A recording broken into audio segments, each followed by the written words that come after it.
then two, we want to talk so much more on that as well too, is because what's happening is this is pretty much of an ad lib episode, is because I've been going through some changes on my internet right here, and I'm wondering if people are having the same problems as well too, if you know what I mean. Somewhat.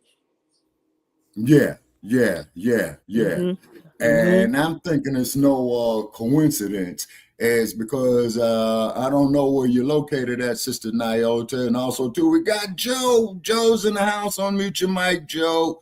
And then, too, is because it's in a certain region of California, and they pretty much control and influence the narratives of this, what could be said out here. So Hmm. much for public speech, you see. So we don't want nobody risking getting their pages set down. We're trying to build bridges. You see what I'm saying? We're trying to evolve this here, to pretty much a united Black network. Speaking of things of dealing with us, okay? And then, Brother Joe, please unmute your mic. It's always a pleasure to have you. You too as well, Brother Paris. It's always a pleasure to have you. Although you're a Ponies fan, man, you know what I'm saying? No, you're a Gators fan. All right. Now, also, too, that we had mentioned. Not to cut you off, but they're saying Facebook is experiencing an outage that might affect problems going on when connected to StreamYard. Yeah, how convenient. You know what I'm saying? Why am I not surprised? You see, Sister Nyota, this is what we go through, is because, we speak the truth. Introduce myself, Shabaka. By all means. I'm Jesse. Go ahead, by all means. AKA Chan Chroma, host of Frontline Black News, co-host of Shabaka's Black Experience Enhanced. Greetings, Sister Nyota. Welcome to the Shabaka's Black Experience Enhanced. Greetings, Black Lightning. Black power to you. Greetings, Black Joe. Black power to you, cuz. And greetings, Jermaine, from Sweetport. Peace. Salute. Yes, sir, always. And then Lady also Chase in the background as well. Okay. Greetings to you, Lady Che. And then also too. Yeah. Hey, Joe. And then also, too, brother is saying right here that in Louisiana, which is a human rights violation, that this is unacceptable. Our people matter, you see. And on top of that, there, Sister Nyota, we're going to, let you talk a little bit, introduce yourself, ma'am, and welcome to our platform. And what do you think about all this?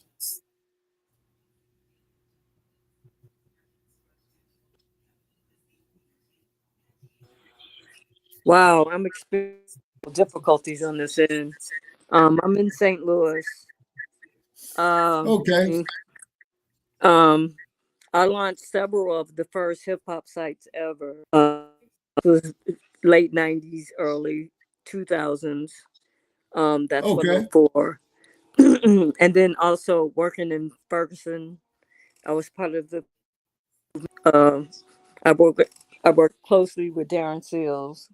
We exposed, the money that was coming in, George Soros, everything they're talking about. We told them 10 years ago. Okay. Right. I was in Ferguson too. And it's taken all this time for it to come out. Okay. And then, of course, too, and I'm putting it out there, is that George Soros owns the 501c3 to the Black Lives Matter organization. It's okay. The rabbit hole. Soros, he from Hillary, all the Democrat leadership, Black Lives Matter. He funded the whole Russia. I mean, he's like an octopus. You know what I'm saying? Right. He has his hands in everything. Yes, ma'am. People have how deep this rabbit hole goes. Like, really. Exactly. Exactly. if I were to tell you, well, I'm not going to say because I already know what time it is, but believe it. Oh, absolutely. You know what I'm saying? You would not believe it. But then again, Oh, yes, ma'am. for the past 10 years, that everything that we're experiencing right now, we're going to experience in the future. And back then, people called me crazy. They said a militant. No, it wasn't any of that. It was Okay. understanding Join the club. the things, understanding how the pieces on the chessboard were moving. Oh, without a doubt. Without a doubt. And then to prove your point even further, Shabaka, sister. Yeah. Shabaka, I wanted to add, I went down to Ferguson in 2019. I'm actually part of Universal African People's Organization with Zaki Baruti. Okay, good. I met Brother Hakeem Mahabuti and his wife down there in Los Angeles. No, not Zaki Baruti, Shabaka, Zaki. Oh, okay. Baruti. Oh, Zaki. Okay, so this is another scholar. Okay. Yeah, Zaki Repeat Baruti. That, okay, yes. I'm sorry. I went down to Ferguson in 2019 for the African convention. The African convention that they had in Ferguson, and joined the UAPO, which is the Universal People's African Organization, which is headed by Zaki Baruti. Okay. And the qualifications, Shabaka's Black Experience and Hands-On Blog Talk Radio, as you know, Brother Paris and Dynamite. We had started in Oakland, California, which is the birthplace of the Black Panther Party. Our former producer who had transitioned on, the one and only Mad Dr. D, who was on me to keep the episodes on time, to keep it up in there. So therefore, hopefully he's looking down on us, seeing that we're doing the right thing. And I do remember going to the protest to arrest Darren Wilson, where we tried to shut down the 580 freeway. But then, of course, the state of California sent their race soldiers out there, and you know how that went. And then also, too, we want to give a shout out there to Kat Brooks, okay? Hopefully shout out to Kat Brooks. Yeah, and who I had met is because Kat Brooks had told them that if they didn't get rid of the San Francisco police chief by the name of Greg Sir, is that not only shut down the Bay Bridge, she would shut down the Bay Bridge and the Golden Gate Bridge. And as we all know, from that point, you shut down those two bridges, San Francisco starves. You see what I mean? Okay. So bringing it up here into 2025, what we got to do, ladies and gentlemen, is control our own educational system for our youth. Is because I was looking here on Cartoon News Network, and I had one of their top news reporters talking about how the students are going behind on these national scholastic I don't want to say SAT scores, but the scores or the test that they give the children, from grade school to high school, and they say that it is going down more and more and more. So what it is that what you have in here is that you got all this AI that's taking over everything. You see what I'm saying? It's artificial intelligence.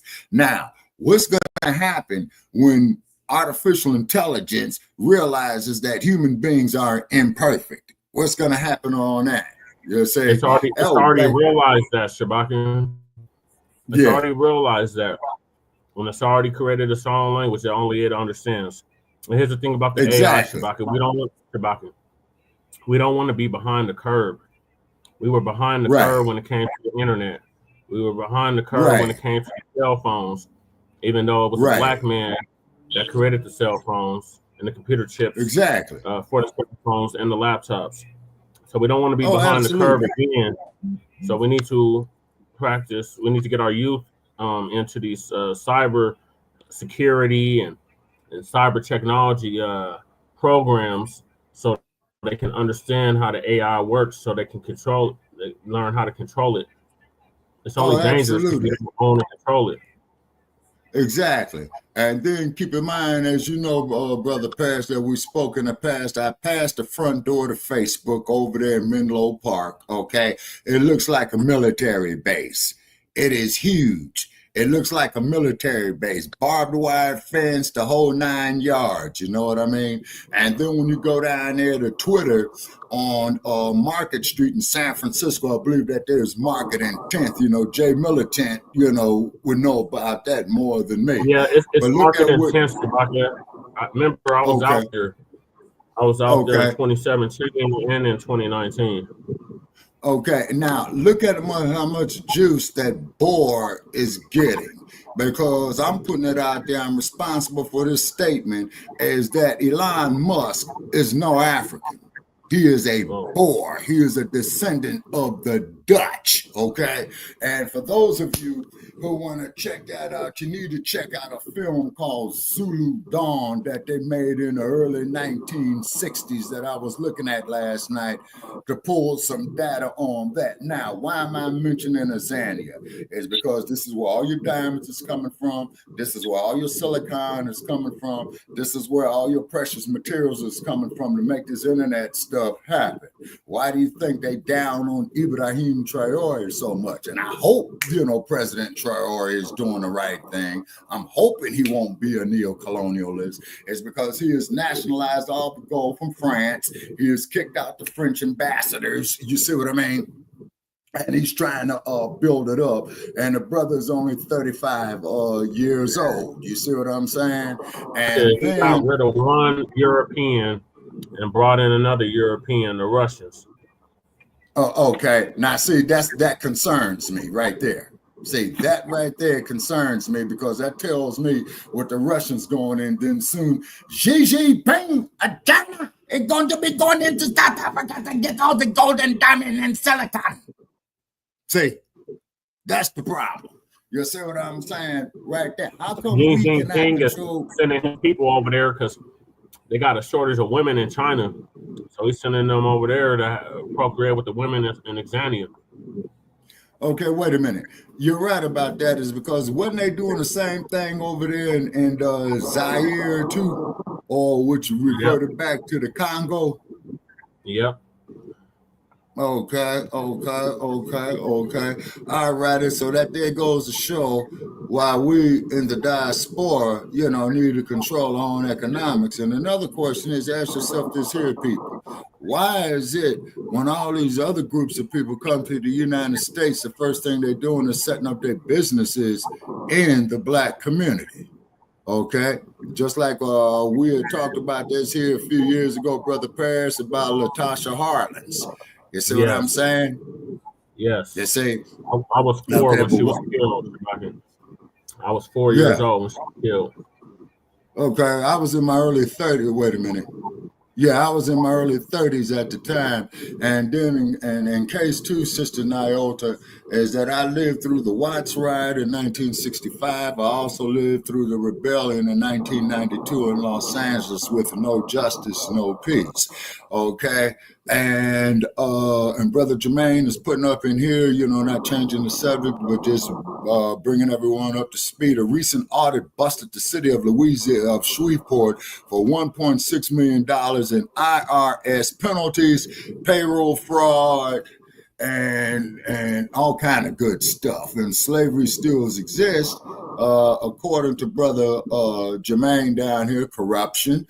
All right. And then also too, Sister Nyota, Brother Che and I, we did a story of how a lot of our people did not get news of them being freed in the South. So what was that, Brother Che, to about 1964, I believe? Yeah, Black Joe shared the video with us that slavery was still going on all the way into the 1970s in the United States. YouTube took the video. Brother Jermaine, he can unmute and tell us about it anytime. Just everybody stay muted if they got nothing going on in the background. That's all. All right. Hello, everybody. Good evening. Yeah, hey. You got the floor. Good evening. Okay. Hello. Okay. So what's going on here now is that a recent audit, as we've been talking about for the last few years with y'all, with you all, about the fraud and corruption going on, but they was just busted by the IRS for 1.6 million, nearly almost $2 million in IRS penalties. So that means them people ain't been paying their taxes as officials, and that's illegal and criminal. And also the payroll with the police department, they're saying also there's been discrepancy. They're saying the payroll ain't even adding up. So now we got payroll fraud, IRS penalties, and then not only that, and not only that, we have the situation where when people's, and I'm thinking saying allegedly, but the people. Police reports. What's going on with the investigations with the people's police reports? Yeah, right. It's terrible. Like Brother Malcolm has said over 60 years ago, is that the Black community has the highest rate of crime and it has the highest amount of police, but it still has the highest rate of crime. So surely the cops must be in cahoots with the criminals. Yeah. And our good brother, he's in the incarceration capital of the nation, if not the world. Louisiana incarcerates more people than any other state or country for that matter. California. No. Okay, well, I won't be going through your great state of Louisiana anymore because people have challenged me, Sister Nyota, and Black Joe's in there with me. Feel free to comment. Well, Shabaka, when are you going to take your black behind into the South, man? You know, you talk all that militant stuff out the West Coast when you going down South. Okay, I went down South. I went to Florida. I went through Alabama. Okay. I was trying to go through New Orleans. Okay. But they had blocked it off because I think that they were still rebuilding after Katrina and what have you. Man, I was so glad to get up out of there. When that speed limit sign said 65 miles an hour, I gave them 64. You know, I traveled through the great state of Alabama. You know what my ancestors slaved through. Yep. I went through Louisiana, and then I went 108 and 10 miles through the great state of Texas, down there with Governor Rolaids. Yeah, New Orleans was still towed up when I was there in 2012. 20 years later, it's still messed up. Exactly, Jermaine. It was 20 years ago that Hurricane Katrina hit. Yeah, and they still rebuilding. Okay, but from what I understand about New Orleans, okay, and enlighten us on this here, Brother Jermaine. Okay, isn't New Orleans below sea level?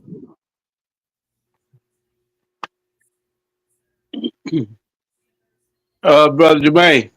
Oh, Jermaine, we can't hear you. Go ahead. Oh, yes, it's below sea level. Okay, all right. So that's the problem right there, is because what it is that with the water being higher than the land mass, and then of course, you know, when the hurricanes come through, taking the same, when hurricane Katrina, when hurricane,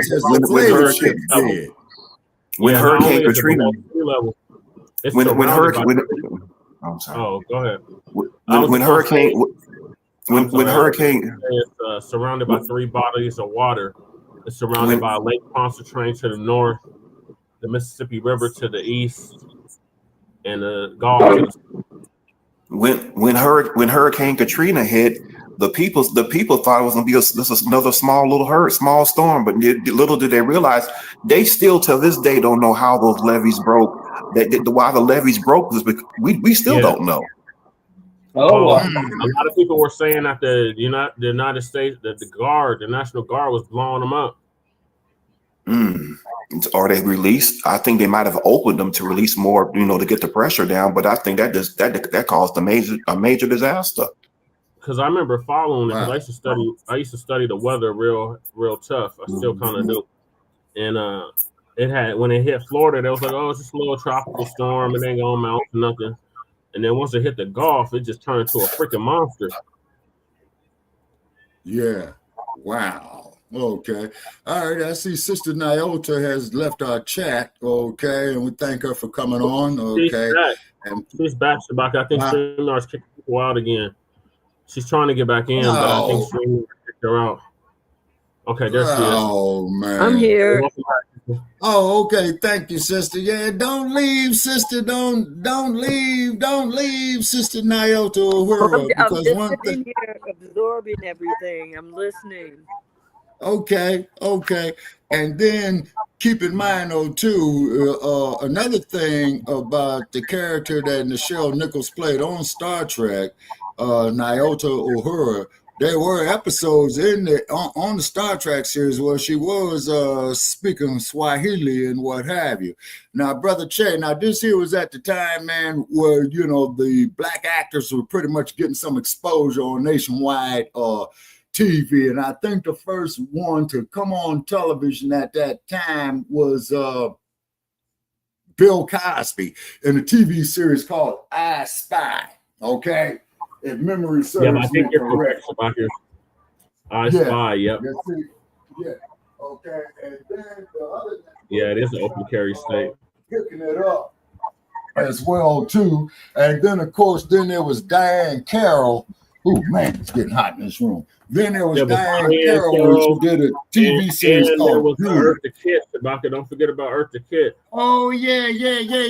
Eartha Kitt, yeah. She was the original Catwoman on the Batman series, where she always used to make her classic line about everything being perfect. And then keep in mind is that she was invited to a luncheon with Lady Bird Johnson when LBJ was the president, and she had made the statement, how does Lady Bird Johnson feel about all the black young men getting killed on the front line in Vietnam? And they kicked her out the White House, and then she was under a lot of scrutiny. And then, of course, at that time, we all know where the heavyweight champion refused induction, you know what I'm saying, citing religious beliefs. And as you know, Brother Che, you've been with me on Blog Talk of all the nonsense that I went through, man. And I was called everything but a child of God. And we took great pleasure pushing the eject button on. You have her book, Shabaka. Don't forget the sister, you have her book.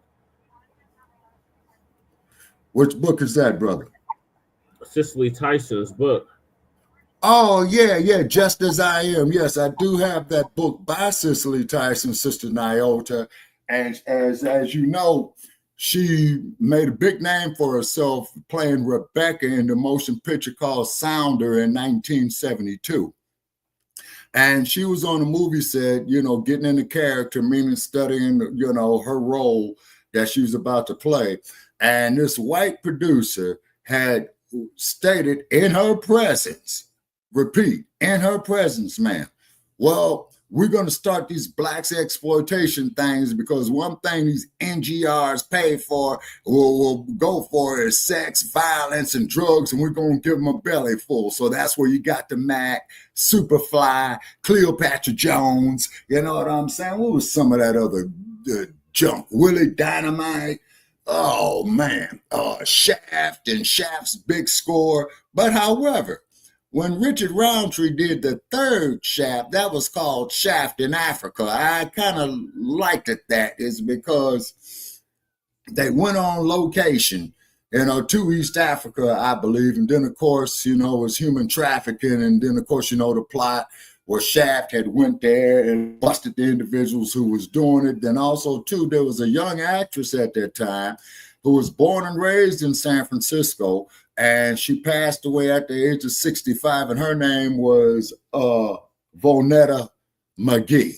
Okay, all right. And Miss McGee passed away, and a few years ago, I believe 2013 or 2014. And then also too, another public figure that I met in Southern California, she herself passed away, and that there was Denise Smith. You all commonly knew her as Vanity, okay? And by the way, gentlemen, I saw her up close. The beauty was natural. There was no augmentations with her at all. You see what I'm saying? So the beauty was natural on her. But why is it when it comes to this institution called Hollywood, they always want to depict us in a negative light? They always want to show us in, how should we say, to be politically correct, alternative lifestyles, ladies and gentlemen, if you know what I mean. But they don't never, ever want to show a strong black male figure being the daddy, the older big brother, the uncle to his nieces and nephews, you see what I'm saying, doing something positive. Now, Tyler Perry made a book. He made a movie called Alex Cross that I'm yet to see. Oh, I hope that we got the Sheik in here. We got Sheik Akbar, Black Power ambassador. Power to the people. Power to the people. Yeah, greetings, Imam. How's everyone? Happy Okay, New Good. yeah, Happy yeah, to see we're you. still above dirty. Yeah, we're still above dirty. Mom, how's everything going with you? Because I've been seeing on the net, man, you've been doing a lot of positive stuff. Keep it up, keep it up, keep it up. We just went throughout the Mid-Atlantic region excuse me, I messed that up quite frequently. But in New York, from New York to Atlanta, we've done that region. Um, a few places in between in Delaware, Philadelphia, and Washington D.C., Richmond, Okay, Charlotte, and on down to South Carolina and to Atlanta. And Atlanta, block to D.C. We're actually against these National Guards or against the tyrannical leadership, especially where Donald Duck right, Crack is concerned. This is a man they call a president who has received every benefit, every loophole in the law has been extended to him. right. Now, me and you, Shabak, we go to make our move. Now, this no good bastard. He's right in person, tampering with our museums Okay, and all in our job corps places. So we should not let him off the hook. If you want to let him off the hook for some of the stuff you think, we will not let him off the hook for playing the race card and right. being in the way of us getting the full benefit of the system. There are multitudes of things in the system that he is in the way. Oh yes, sir. All Absolutely. them geezers are gone, probably including me. All the geezers should be gone. There's enough youth energy, enough brilliant people to run this stuff. If we Oh, built it, absolutely. we didn't choose him to run this. He's self-appointed, self-addicted, self-spirited, narcissistic, and in every way a detriment to our society. You can't even have a decent society. Why? Because he to answer the question, he's in the way. How do you find him Exactly. and being in the way of justice to the common ordinary people? In the way. Right. And they need to How you start find in impeachment. violation of all Yes, sir. our constitutional rights, our we call them human and social political rights, our civil rights. And first of all, this bastard ain't never been right. He's setting up with Exactly. 34 felonies. Now that's the He part was that right kills about me one right No thing. there. idealism at all. There is one thing he was right about. We built this country, and we have yet to Yeah. be acknowledged for it. Compensated for it. Yeah, that's a Hey, fact, brother. it's interesting. It's interesting that no Democrat would provide funding to a HBCU, but Trump came in and provided permanent funding to all HBCUs. But Mhm. you know, it ain't spoke about. I spoke about it, but yeah, I hear you.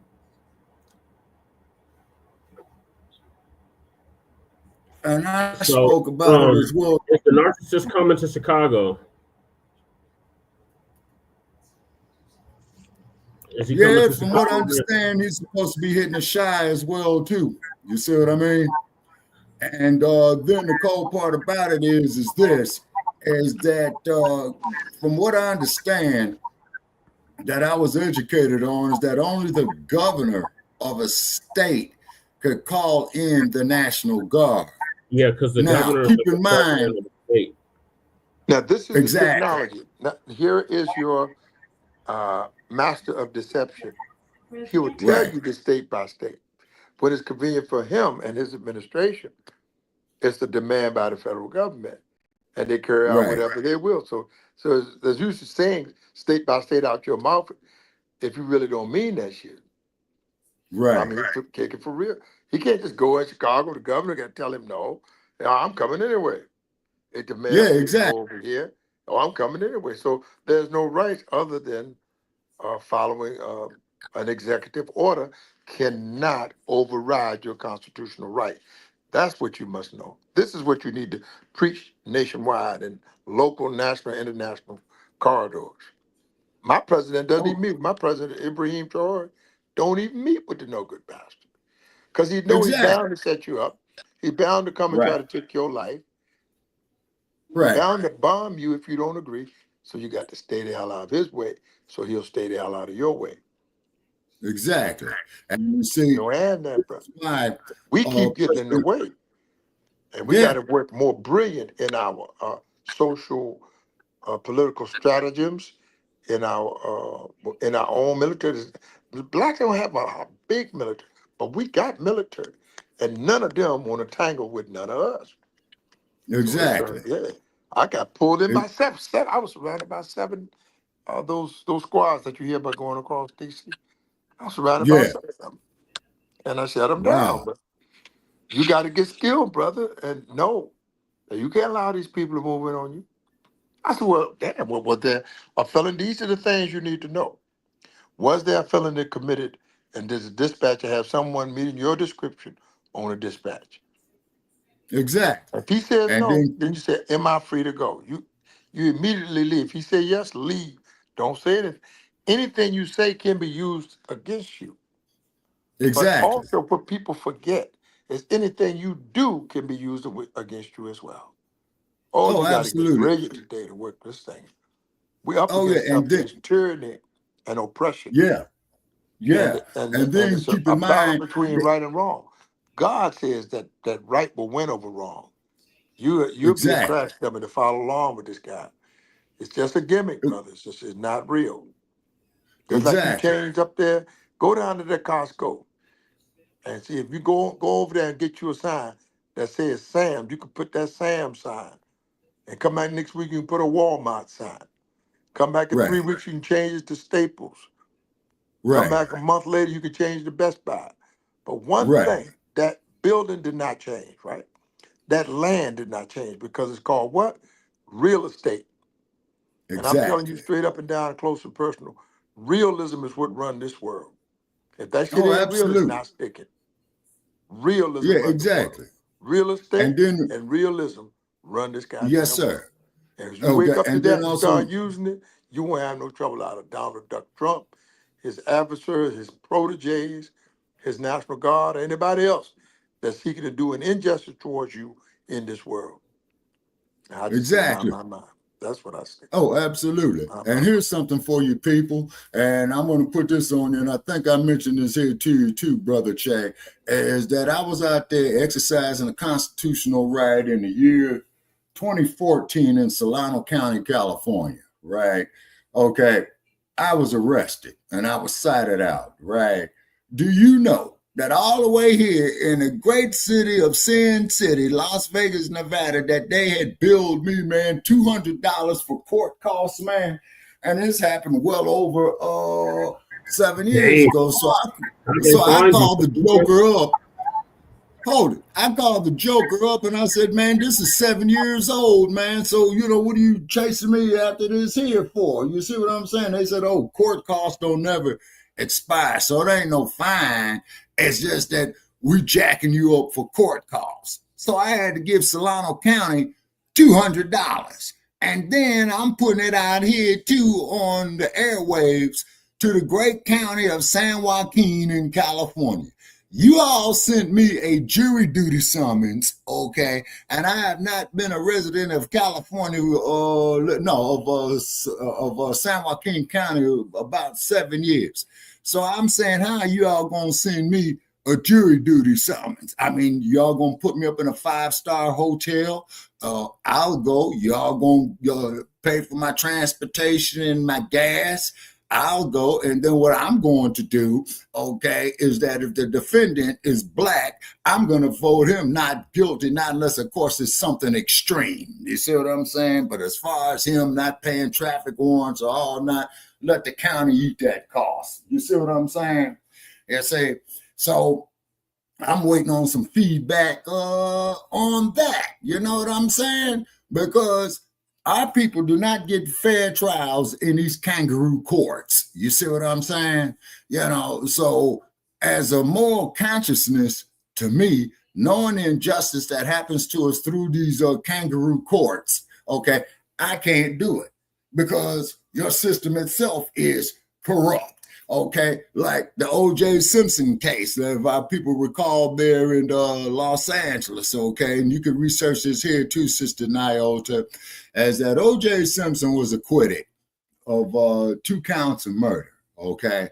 So what had happened was is that all the white folks in Los Angeles County went down there to the criminal courts building that sits right there on the corner of First and Broadway, okay? And they were protesting, this is wrong. OJ should have went down the tubes. This is revenge for Rodney King when they beat Rodney King and the cops was acquitted. Guess what I say? So what? You see what I'm saying? So what? They're going to beat that man 52 times with batons. And then Ventura County, which is an ultra-white conservative county, that's why they moved it out there. They didn't have the case in LA County where it should have been. And that's where you had the infamous line, no justice, no peace. And that there brought about the worst urban riot in U.S. history, okay? And I remember just like it was yesterday, Sister Nyota, and this here was over 30 years ago. 30 years. And I think I still got some of my mental faculties left. And Los Angeles looked like Beirut. You see what I mean? Okay, it looked like Beirut. So then the president at the time was Bush Sr. And Bush Sr. did come up there and do the right thing to the best of his ability, I think. And please correct me if I'm wrong, because I'm not a legal scholar. He says he wants these guys, Coon, Powell, Brasino, and Wynn tried in a federal court. Now, Coon went down, Powell went down, Timothy Wynn went down, but the other one was Ted Brasino. He was acquitted. And then they were saying is that in the video that Brasino, and I looked at it closely, is that Brasino did try to intervene to stop them from beating on Rodney King. But the sad part about it is, here's a man that got hit upside the head 52 times with a baton. And then when they had the party there in 1992, the news goes in, can we just get along? Man, that dude, I got to laugh to keep from crying on that one right there. Man, they hit you in the head 52 times. 52 times. Kept hitting them with the taser again and again and yanking the prongs out. But then from what I understand, though, those prongs were supposed to only been removed by medical personnel. So what had happened is that Daryl Gates, who was the chief at the time, had reviewed the reports because I read his autobiography, okay, called Chief. And then my suggestion is, people, if you're gonna crumb bum on somebody in the public, read their autobiographies. Use it against them. Oh, and by the way, too, Mr. Larry Elders, if you out there in StreamYard land, I'm reading your book too, called The 10 Things You Can't Talk About in America, Mr. Elders, and I think you should be disbarred. So therefore, I'll be more than happy to debate with you and also to bring Leo Terrell as well, too. He's going to say we don't deserve reparations and we built a friggin' country. I yield. Brother Che, take it over, sir. We have to be prepared to go up against this beast judicially. There's a cracker by the name of Hampton Dillinger, and Trump said you're fired. He took his job. Hampton Dillinger is, I think, the nephew or first cousin of John Dillinger. I mean, these are all gangsters. But this Wait a minute, you talking about John Dillinger, the gangster they had over there on Alcatraz Island? Oh yeah, his nephew runs the whistleblower program for the United Snakes of America. He runs the whistleblower program, meaning if somebody's a snitcher and he gets high enough up around the government, then he has to protect these people. So Trump told me he was fired. He said, "Whoa, your horses right here." He said, "I'm a graduate out of Princeton, got my law degree from Princeton, and I'm a toe-to-toe your ass." And Hampton Dillinger smoked him and took his job back. So I'm explaining to black people, you have to learn how things operate judicially. If you want to operate in socialism and government across America, you have to know the judicial system. My attorney is Dr. and Attorney Malik Zulu Shabazz. Yeah, And I'm we have made familiar an with him. impression. We have whipped Giuliani several times in his courtroom in Brooklyn and Harlem. And Giuliani is the man that makes loopholes for Donald the Duck Trump, along with Right. Anthony Cohen and the rest of that staff that they had at one point. But Right. nevertheless, the modern day circle is. I just don't conceive a man with 34 felonies doing anything except going to jail. But of I course, agree. Whitey on the Moon see things quite differently than me and you now. Yes, sir. See, someone needs to explain that to the American public so they can get the record straight. Because right now they're twisted in a lopsided equation, can't see up, can't tell up from down. The average guy walking around is totally Hey, Yep. perplexed MD. on these subjects. And Yeah. we Yeah. need to get And then some right knowledge so we can manage better and stop embarrassing ourselves, going along, getting along, trying to yes, sir. appease Mr. White. Yeah. Oh, we love Yeah. everybody. Speaking of that, You know, trying to get along and all that. I'm Joseph okay. You're McNeil okay, passed buddy. away. Shabaka. Who? Joseph McNeil passed away. Shabaka. Remember how you used to talk about sitting at a lunch counter begging for a cup of coffee? Yes, sir.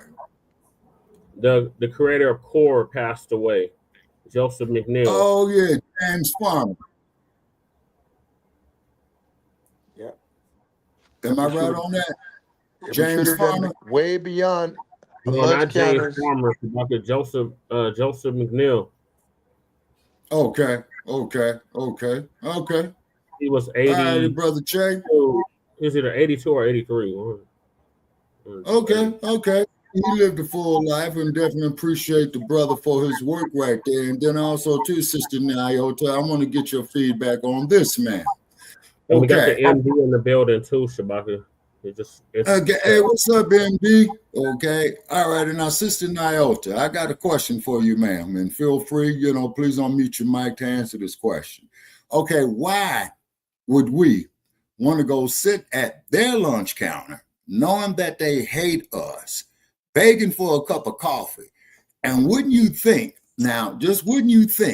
that they would do all kind of things to the food, you know what I'm saying, but they don't like you right there and they throwing dishwater on you, food on you, things of that nature right there? Would you trust such an individual there to prepare a meal for you, ma'am?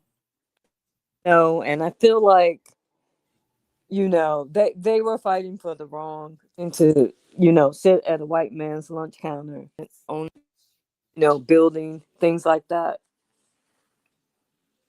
Absolutely. So frustrating I'm about the glad you. whole That's pretty much been the we had our blueprint, own. for the movement. It's to whiteness instead of black empowerment. And that's Right. Exactly. Hello. Restaurants. We had our own everything. Why you got to sit out at lunch? They threw coffee on them. They beat them. They did all that to them at the lunch counters. Oh yeah. You gotta go and get hosed. You know what I'm saying? Trying to go to frequent white establishments. Think of how many black establishments has to get there. Mm-hmm. Exactly.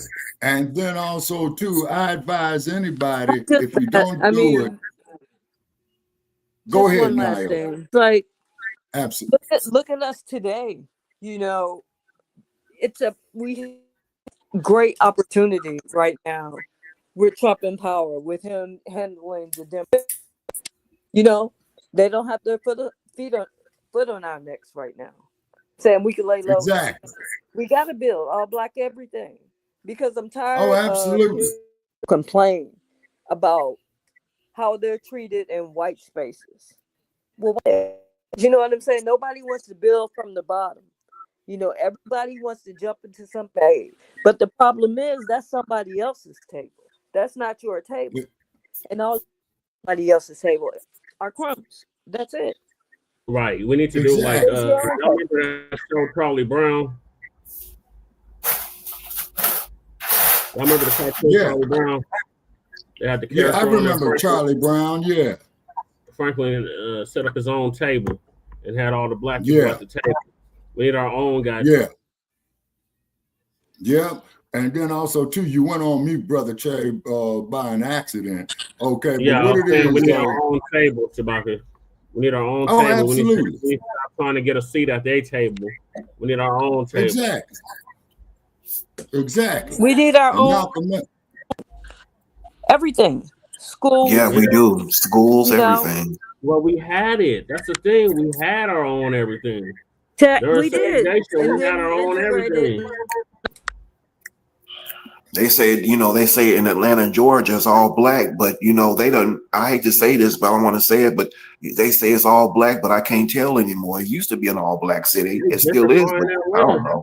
They gentrifying all the black cities. All the black cities are being gentrified, and gentrification is just a Atlanta nice way has of a lot of black ethnic people. I'm cleansing. from Georgia. And black people, but they're not in control. Like the city of Buckhead was about to, you know what I'm saying? Because they're just like, we're not down with all this. That's why what's her name? What happened with Sister Nyota? Okay, Sister Nyota. Okay, man, please try to reconnect. Lady Che has something to add. Go ahead, Lady Che. I'm gonna bring Sister back on. I think that what we need to stop asking them and just take it, or push ours over theirs. Push them out the way. The thing is, they've been in power and been controlled.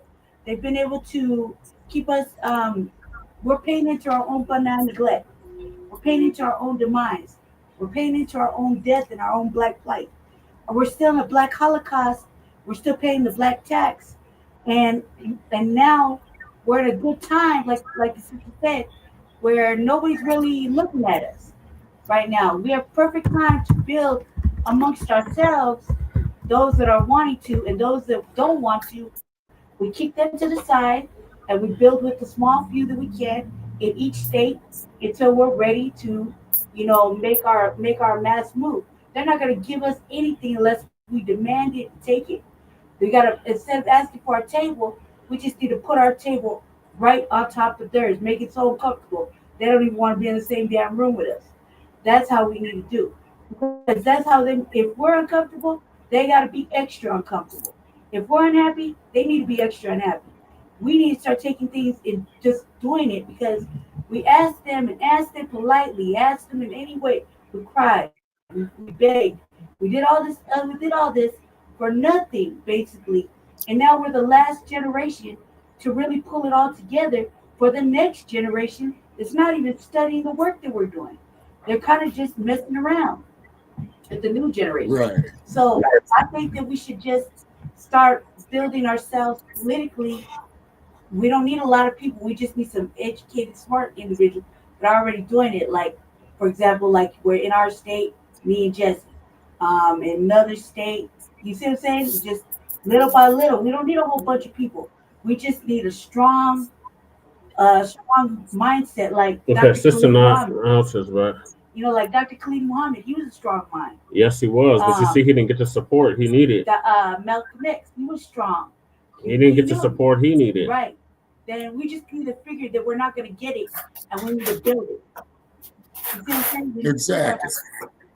We can't ask for that, nobody to do it, because everybody's going to have something to say and want to change the narrative and the format because it don't suit them, but they're not going to get on board to help us. Everybody got an opinion, but nobody wants to put in the effort. Well, we're putting in the effort. We just need to take it instead of being. Yeah, and I put in a whole lot of effort. We'll put about I now. put in a whole lot of effort myself. Now we're talking liberally, and now we're talking about making moves in all three levels, or all three branches of legislature. Does that say right? Legislature? Yeah. Yeah, legislature. Yeah, which is like the congressional body at the state levels, Like intelligent, demanding black folk, and so we need to make them so upset that they have no choice but to listen. Yeah, exactly. But we got to flex that economical muscle, and then if you've never been to the Black Wall Street, please try to make it at least once in your lifetime. Somebody got background noise. Is that you, Shabaka? No, I'm here in the room sealed up. Sorry, I can't hear the idiot box. Okay, but what it is that we got to control our own economics from beginning to the end. We got to control our own agriculture, okay?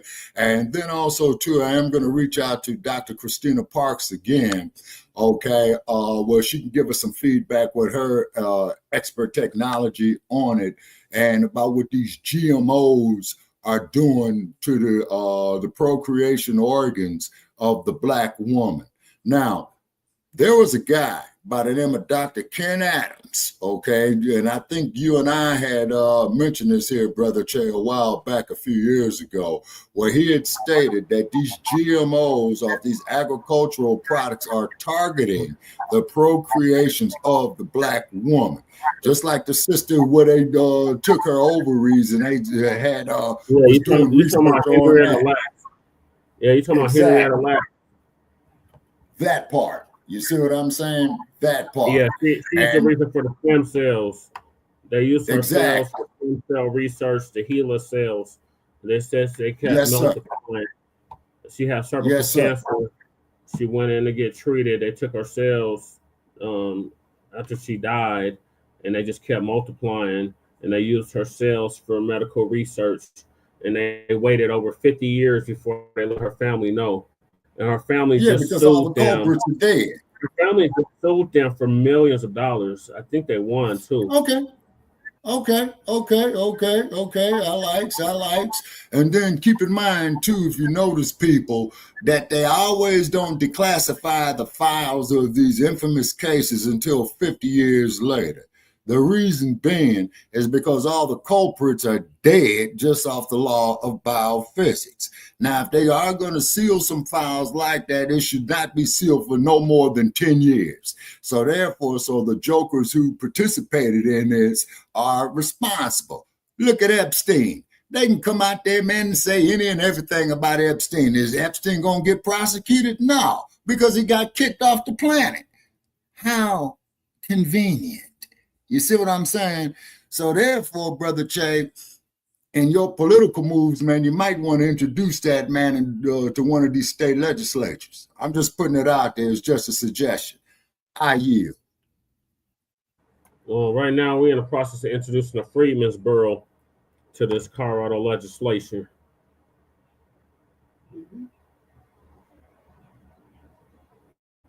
But yeah, following that, Lady Chase working on a hate crime bill right now. Okay. All righty. And then on top of that there as well, too, as that every state needs to be sued for reparations as well, too, California included. Now, and I'm talking to you, Gruesome Newsom, okay? You belong in jail. Taft, California, 1972 in Kern County. Okay, they ran out the Black citizenry there.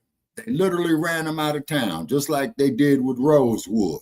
You see what I'm saying? The same thing with like what they did with the Black Wall Street. And then for those... The same thing they did with Allentown. Yeah. And then if you ever have an opportunity, Black family, go visit Tulsa, Oklahoma. I did, okay? I did. And you can still feel that tension in the air. And there was a gentleman who owns a store down there called 1921. And I'd asked him the history of the place. And he says he will let his son tell me. Very intelligent young man, very mannerable young man, and he broke it down. And the only thing I did is that I just shook my head. And then they had the plaques of the original stores in front of the locations that are up there now, in front of the businesses that are up there. And they said at this location, 1921, such and such groceries existed, such and such a real estate office had existed. And I saw the slave name of my people down there, and I checked with loved ones in our family, and they said that it's a distinctive possibility that it's not us, But at the same token, we did not rule out the possibility that it could have been us.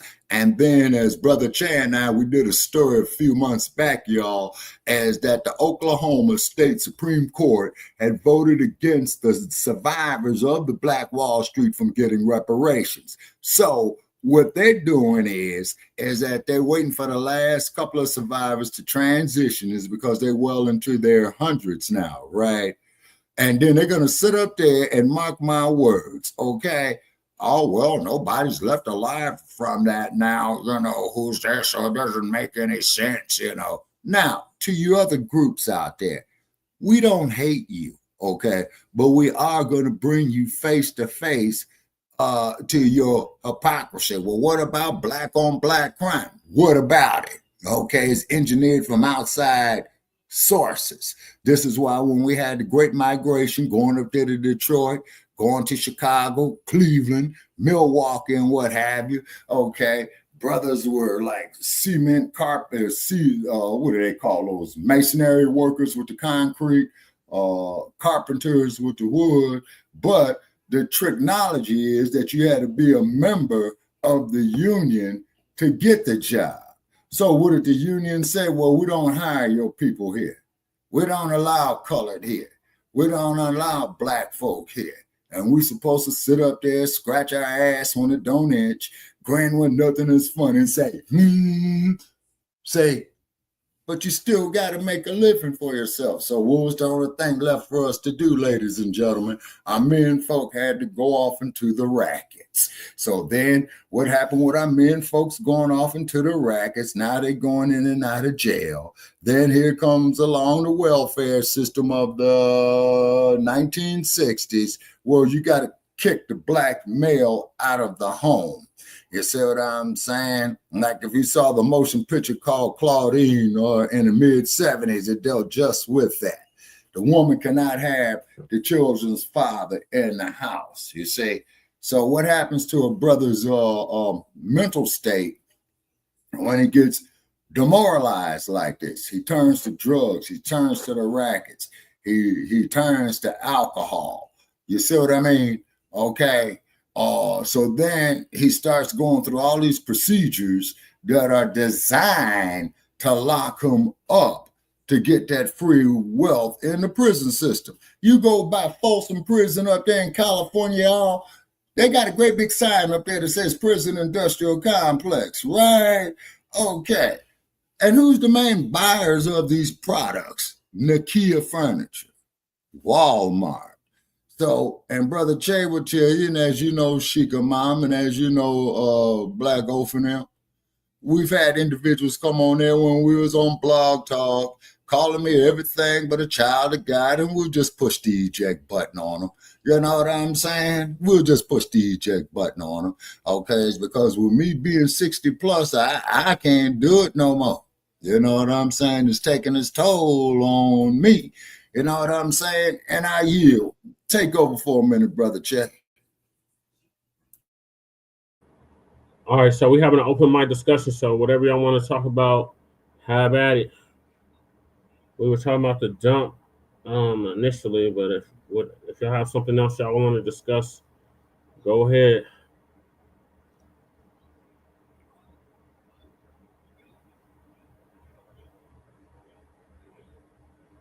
Okay, I guess we're sticking with the dump then. So okay, yeah. So feel free to unmute your mics and start talking, folks. Okay, and someone just left our studio, and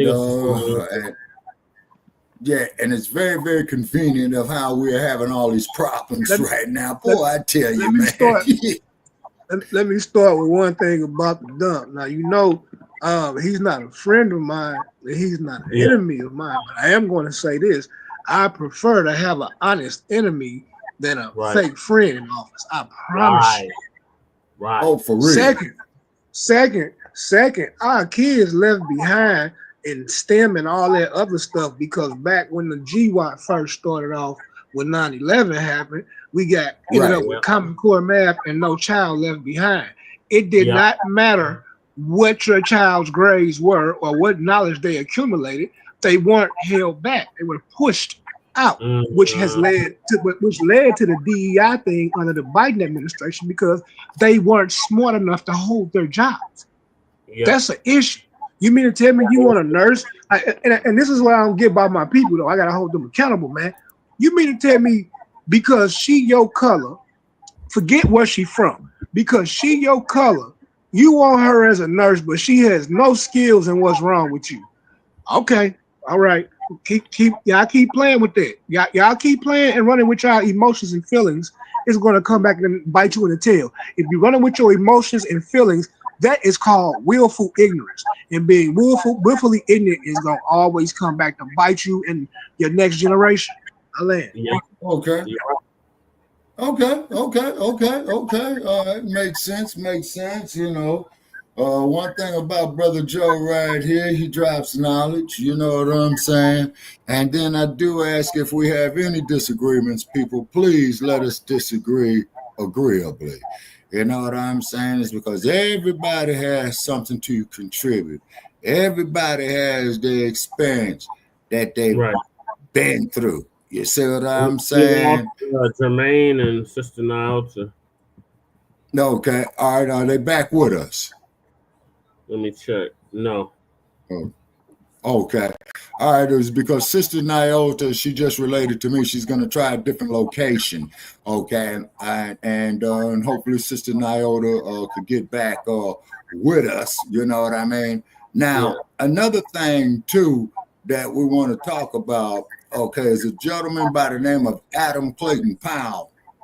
And Dynamite, you know, he was always... Yeah. Please play that clip. Okay, give me 1 second to find it. Okay. A young slave boy stood one day before the greatest ruler of his day. And God said to Moses, "What's in your hand?" And Moses said, "Lord, only I've got a stick, that's all." He said, "Well, let me use what's in your hand." And God used that slave boy with a stick in his hand to divide the Red Seas, march through a wilderness, bring water out of rocks, manna from heaven, and bring his people to freedom land. What's in your hand?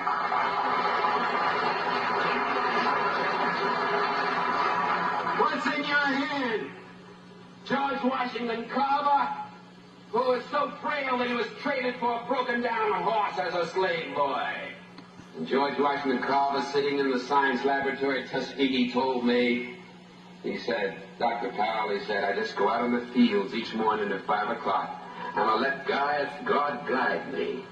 And I bring back these little things and work them over my laboratory, and that man did more to revolutionize the agricultural science of peanuts and of cotton and sweet potato than any other human being in the field of agricultural science." What's in your hand? Just let God use you, that's all. What's in your hand? I've got a string in my hand, that's all, and I'm flying a kite. And way up in the heavens, lightning strikes it. And I, Benjamin Franklin, discover for the first time the possibilities of electricity with a string in my hand. What's in your hand? Little hunchback sitting in a Roman jail? I haven't got anything in my hand but an old quill pen, but God says, "Write what I tell you to write." Paul wrote, "I have run my race with patience. I've finished my course. I've kept the faith. Henceforth is laid to me." What's in your hand, little boy? All I've got is a slingshot, and the enemies of my people are great and big and more numerous than we are. Well, little David, go down to the brook and pick out a few stones and come on back and close your eyes if you want to and pull back that slingshot and let it go. And David killed the biggest enemy, the leader of the giants, against his people, and his people became free, just letting God guide a stone in his hand. And a few years passed, and David is a king. And God says, "What's in your hand?" He said, "I've got a harp in my hand." He said, "Well, David, play on your harp." And he played, "The Lord is my shepherd, I shall not want. Taketh me to lie down in green pastures, leadeth me beside still waters. Yea, though I walk through the valley and the shadow of death, I'll fear no evil." What's in your hand? What's in your hand? Man hanging on a cross. I've got 2 nails in my hand. Father, I stretch my hands to thee. No other help I know. If thou withdraws thyself from me, whither shall I go? And that man, with 2 nails in his hand, split history in half, BC and AD. And what's in your hand tonight, people of Cambridge? You've got God in your hand, and he'll let you win, because he's on your side and one with God, always in the majority. So walk with him, and talk with him, and work with him, and stick together, and fight together. And with God's hand in your hand, the victory will be accomplished here sooner than you dreamed, sooner than you hoped, sooner than you prayed for, sooner than you imagined. Good night, and God bless you. The infamous Adam Clayton Powell, ladies and gentlemen, okay? And then, of course, as we do know, is that they kicked him out the U.S. Congress when he had mentioned the concept of Black power. You see what I'm saying? So what does that tell you? You know what I mean? Is that we can go out here, we can participate in these elections at the federal level, okay? But look how they do us, okay? And then, of course, to Congresswoman Maxine Waters. Okay, ma'am, with all due respect to you, because I used to be one of your constituents at one time. You ran your race, sister. You did as best as you can. And I think, ma'am, you need to go on and enjoy the rest of your days. Nothing personal against you, okay? You fought a gallant fight considering what you was up against, okay? And I didn't like the way they treated her there in Los Angeles, you know, when they're going to slam the door in her face when she wanted to examine what was going on down there in L.A. Now, for those of you examine what was going on in an ICE facility. When the last time she tried to examine what was going on in Folsom? When the last time she tried to examine what was going down in Pelican Bay? When the last time she tried to examine what was going down in Soledad? Cape on. I remember her and John Lewis was caping for the illegals in his during Trump's first term. Talking about don't put the kids in cages. They had no problem putting our kids in cages. Well, that's true, too. And I believe Sister Bianca a while back, a few years ago, where she had made the statement that that number that you have on your lunch card is the same number they use to book into number becomes your DLC number. Yeah, Department of Corrections. Okay, all righty. Okay. All righty. So therefore, too, ladies and gentlemen, over the years, you know, we appreciate those that contributed to our platforms. We also loved our haters in there. And also, too, Sarge, you lousy scoundrel, you. If you out there, man, I'm just putting it out there on the airwaves, man, you gave me a bogus email address. You know what I'm saying? And then you talking about that you was the state police in the state of Illinois, one of the most corrupt jurisdictions going, and you ain't took no bribe money, you lousy scoundrel. Yeah, so I'm calling you outside wherever you may be. Okay? We on StreamYard by the same name, you know what I'm saying? And when we was with Blog Talk, you bring in Joe Gibson, your homie and all that, and we would rain all upside your dome intellectually. You see what I mean? But one thing though, Sarge, you cannot tell me while you was a law enforcement in the great state of Illinois that you did not take any bribe money. You're going to have to convince me far and wide of how you didn't. So therefore, Sarge, I'm putting that there out there to you, you lousy scoundrel, you bogus. OG. Yes, OG, this Joe. Hey, once again, I have to say it. I stand on it. Sarge will always be a useful idiot.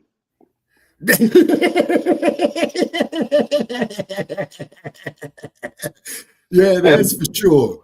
Speaking of Chicago, I think about the National Guard going to Chicago and the brothers down there saying they got switches and all of that. I think them children are ready for them soldiers. What do y'all think? Yeah, Okay, son well, I husbands think, don't son husbands. My fault. Go ahead. Go yeah, ahead. My fault. Oh yeah, most yeah, of them yeah, soldiers are Yeah, children too. yeah, they got them exactly. You Dracos and see, them switches. They ready for Man, them. yeah, listen. and Chicago then, ain't ready for them. I can yeah, explain to y'all in a quick 2 minutes summary of why they're not ready for the National Guard. Do you want Okay, it, or you want me to leave it yeah, alone? I want to hear it. When under last year, the Biden administration, when the illegals was hitting Chicago hard, the Venezuelan and Guatemalan gang members that was popping at them and running down on them, they were begging for help from the Biden administration to come in and clean it up. Not just the elders, but the youngsters too, the gangbangers too, because they were tired of getting Yeah, shot at by illegal immigrants. So you mean to tell yeah, me that you all were begging for help from the administration prior to it changing, and you really think that you can go against night vision and thermal? I'm just gonna sit back and watch popcorn. You better make your son husband stay in the house. You know what's good for him. yeah, Plus, almost everyone who made a video threatening the National Guard has already been visited by the federal, by Homeland Security. So that's that part. they let that yeah. boy out. They let that white boy off that threw the sandwich at them. I heard he was facing 10 years. Yeah, they let him off. Wow. They dropped all the charges.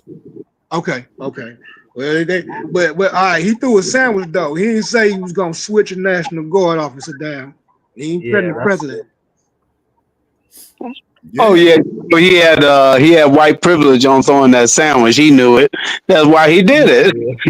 yeah. Guys, they got switch Hey, not to a get him. Negro could have threw that sandwich and probably had the same effects.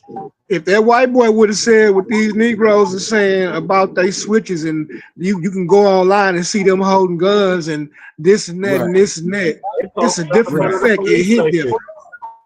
Let me show y'all this video.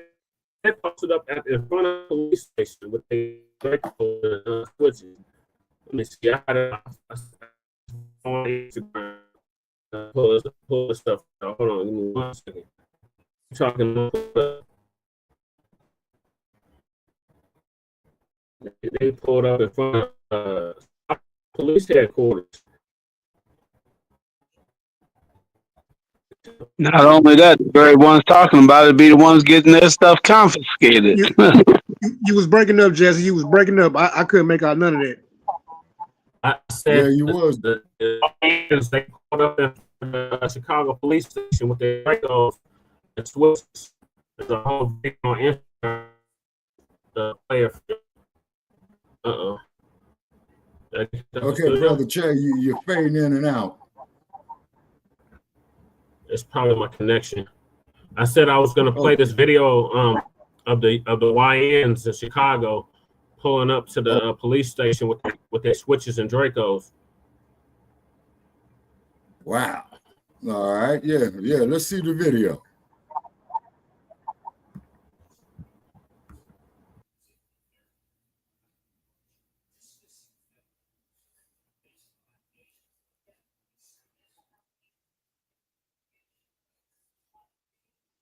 Okay. And This then also yeah, go ahead, brother. this also go back to what I said about a week or two ago about how everybody was pressed about the National Guard coming in and who they were running up on. But these are the same people who can't police and control their households. Like if they could, their children would at least be smart enough not to make these videos, at the minimum. Yeah. Because anytime you make a video out there, you do know it can be used against you in one of these kangaroo courts of law, right?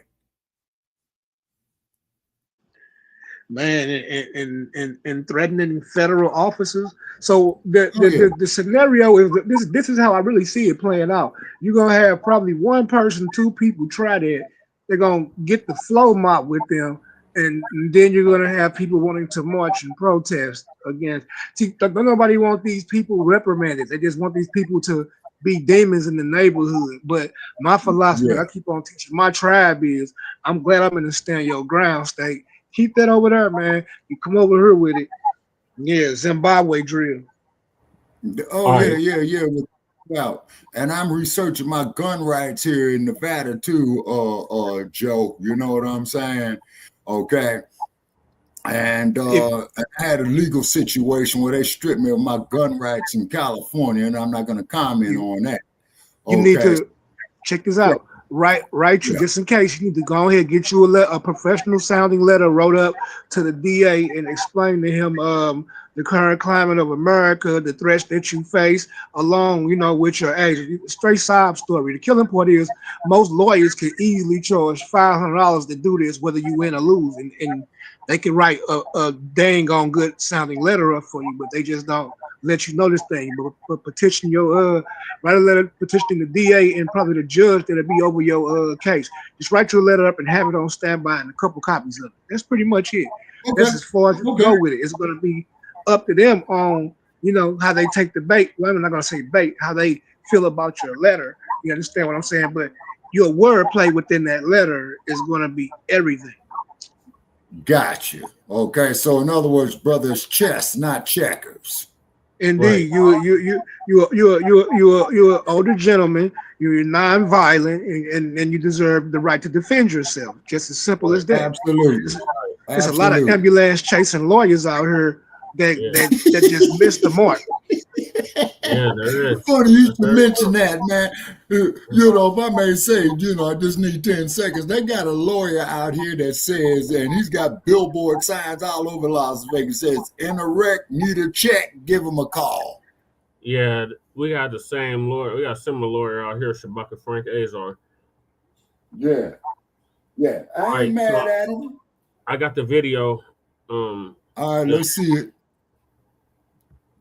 Right in front of the station, you know exactly what I said, bro. No capping, so it's like this shit crazy. These little niggas crazy, boy.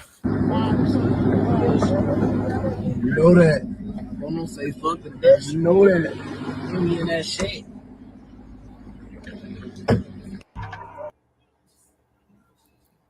Could you put that there up on the main screen, Brother Che?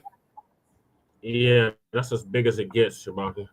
Let me see. Oh, see the difference between police dealing with that and National Guard dealing with that is they will hear a voice saying, "Put the gun down," and then they will feel the shots if they don't comply.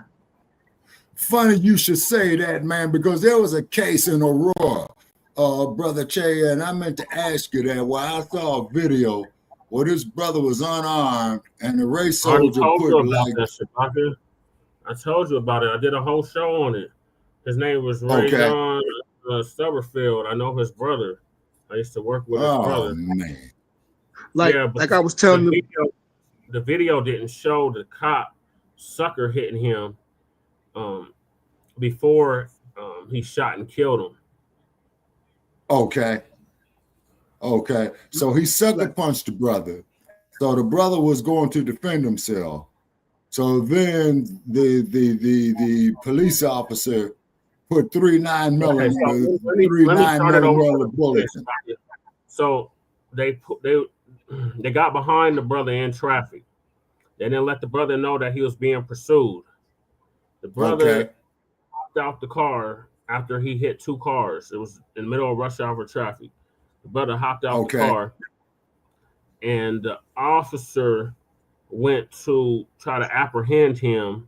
They claimed that the brother had a gun. They said the brother threw a gun in the bushes or something. And he kept telling the people to get the shit that was in the area. Go get my shit. Like that scene from Tales from the Hood, Shabaka. They said, I got the shit. Yeah. He said, go get the shit. Oh, yeah. This shit. Did they do? The officer had his gun drawn the whole freaking time. He approached the brother. The brother squared up on him. The officer, when the brother turned his back, the officer hit him in the back of the head, and then the brother proceeded to fight with him, and then the officer ended up killing him, shooting and killing him.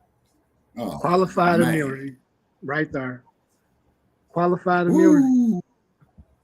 Here's the thing, though, Black Joe. Qualified immunity is supposed to be ended in the state of Colorado.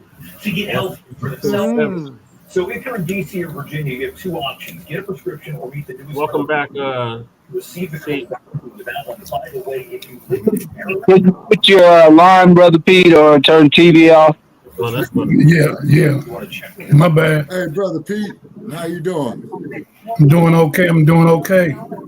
Is Walsh the governor of Colorado, or is that Seattle? It's who? Tim Walsh. Yeah, No, Tim Walsh. I think he's the governor of Washington, I think. No. He's the governor of Minnesota. Gotcha. Oh, okay.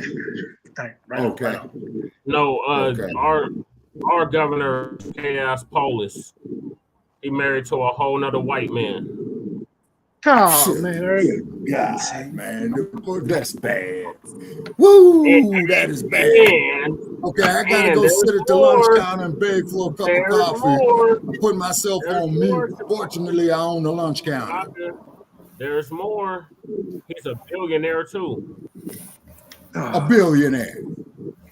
Why am I not surprised? Oh, Lord. Okay, I'm going to sit at my lunch counter and beg for a cup of coffee. Please take over. I'll be back in less than 5 minutes. He's termed out next year, so there's a slew of Democrats that's running for his spot, like Michael Bennett, I ain't in it, and Bill Weiser. I think Hickenlooper was already governor, so he can't run for governor. Bill Weiser running for governor. Michael Bennett, I ain't in it. Michael Bennett was just he was just in the national news. He was interrogating somebody. I think it was it was the ones that was he was one of the ones that was interrogating RFK at that hearing. Yeah. You know, my only suggestion there to every nigger that can hear my voice is that regardless of your feelings, you need to vote for gun rights. If you vote for gun rights, you have the minimum right to defend yourself. I ain't saying go against the state, but I am saying when you got the Proud Boys marching down your street and you got the right to stand your ground, you can stand in front of your yard with your AR-15 across your chest.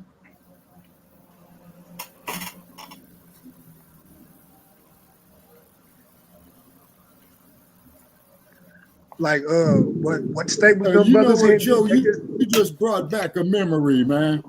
You just brought back a memory. Okay, Brother Chet, I think we did this story here on the Atlanta child murders, and what the community had done, they had started escorting their children to school, and and the adults, they had their sidearms with them, shoulder holsters, shotguns, you name it, they claimed it, you know what I'm saying? So we need to bring more of that back. And I do ask, this is just a formality, folks. If we disagree, please let us disagree agreeably. Okay, I land my plane for now. If time permits, hold on, Black Joe. If time permits, I have a video I can play for y'all about the Second Amendment and how it's never applied to us. Okay. Exactly. The people, if you watch how the people in Jerusalem move around heavily on a daily basis with their family and children, and pretty much the only how do you say kinetic damage they take is from their alleged enemy is interesting. You see, like I go back to when I was young, when I was running the streets with my homeboys. Anybody that we knew that was armed and carried a gun, no one thought about robbing them. No one thought about robbing them with drugs. Exactly. So I land. Yes, sir. Do it just like out here in the wild west. You know what I'm saying? It was always a common line if you ever saw the movie called The Outlaw Josie Wells. Well, this town ain't big enough. That's what we named Stake who named this lady named Josie. He named her Josie Wells after that same movie. But and the classic scene that I love is where the bounty hunter comes in and says, "I'm looking for Josie Wells." Yeah. Clint Eastwood said, "That'll be me." Yep. And he says, "Well, Josie, they got a bounty on you." And what did Josie Wells tell him? "Well, dying ain't much of a living, boy. So why don't you just walk about here, man, and forget about it?" So what happened is he walk out, he come back in, and he tell Josie Wells, "Well, I had to come back." He says, "I know," and then he proceeded to kick him off the planet. Mm-hmm. There's All no right, so fool like a it's dang 41 fool. minutes, so it's probably going to take up the rest of the time, but it's about the Second Amendment and how it has not All right, applied. let's hear it. All right, let's hear it. Now.org. I'm Amy Goodman. As gun violence soars in the United States, we spend the rest of the hour looking at the Second Amendment and its racist roots. Democracy Now!'s Nermeen Sheikh and I recently interviewed Carol Anderson, author of the new book, The Second, Race and Guns in a Fatally Unequal America. In the book, Professor Anderson details how the Second Amendment was written to empower local militia groups to put down slave revolts and protect plantation owners. She writes, the Second Amendment is, quote, rooted in fear of Black people to deny them their rights, to keep them from tasting liberty. Professor Anderson joined us from Atlanta, where she teaches at Emory University. She's also the author of One Person, No Vote, How Voter Suppression is Destroying Our Democracy, and also White Rage, the unspoken truth of our racial divide. I began by asking her to go back in time and talk about where the Second Amendment came from. This emerged out of the fear of Black people from slavery, that there was this massive fear about these slave revolts, Black people demanding their freedom, being willing to have an uprising to gain their freedom. And what that meant then was that you had this language of, we've got to keep this ferocious monster in chains. And you saw with each revolt, with each uprising, a series of statutes being put in place to say that African American, that the enslaved, that Black people could not own weapons, that they could not have access to weapons. And you also saw the rise and the structure of slave patrols and militias that were there and designed to contain that Black population. As the nation began to develop, as you had this war of independence, there was this fear of arming Black people, the fear that even free Blacks who were armed would provide a kind of sense of what freedom looked like to the enslaved.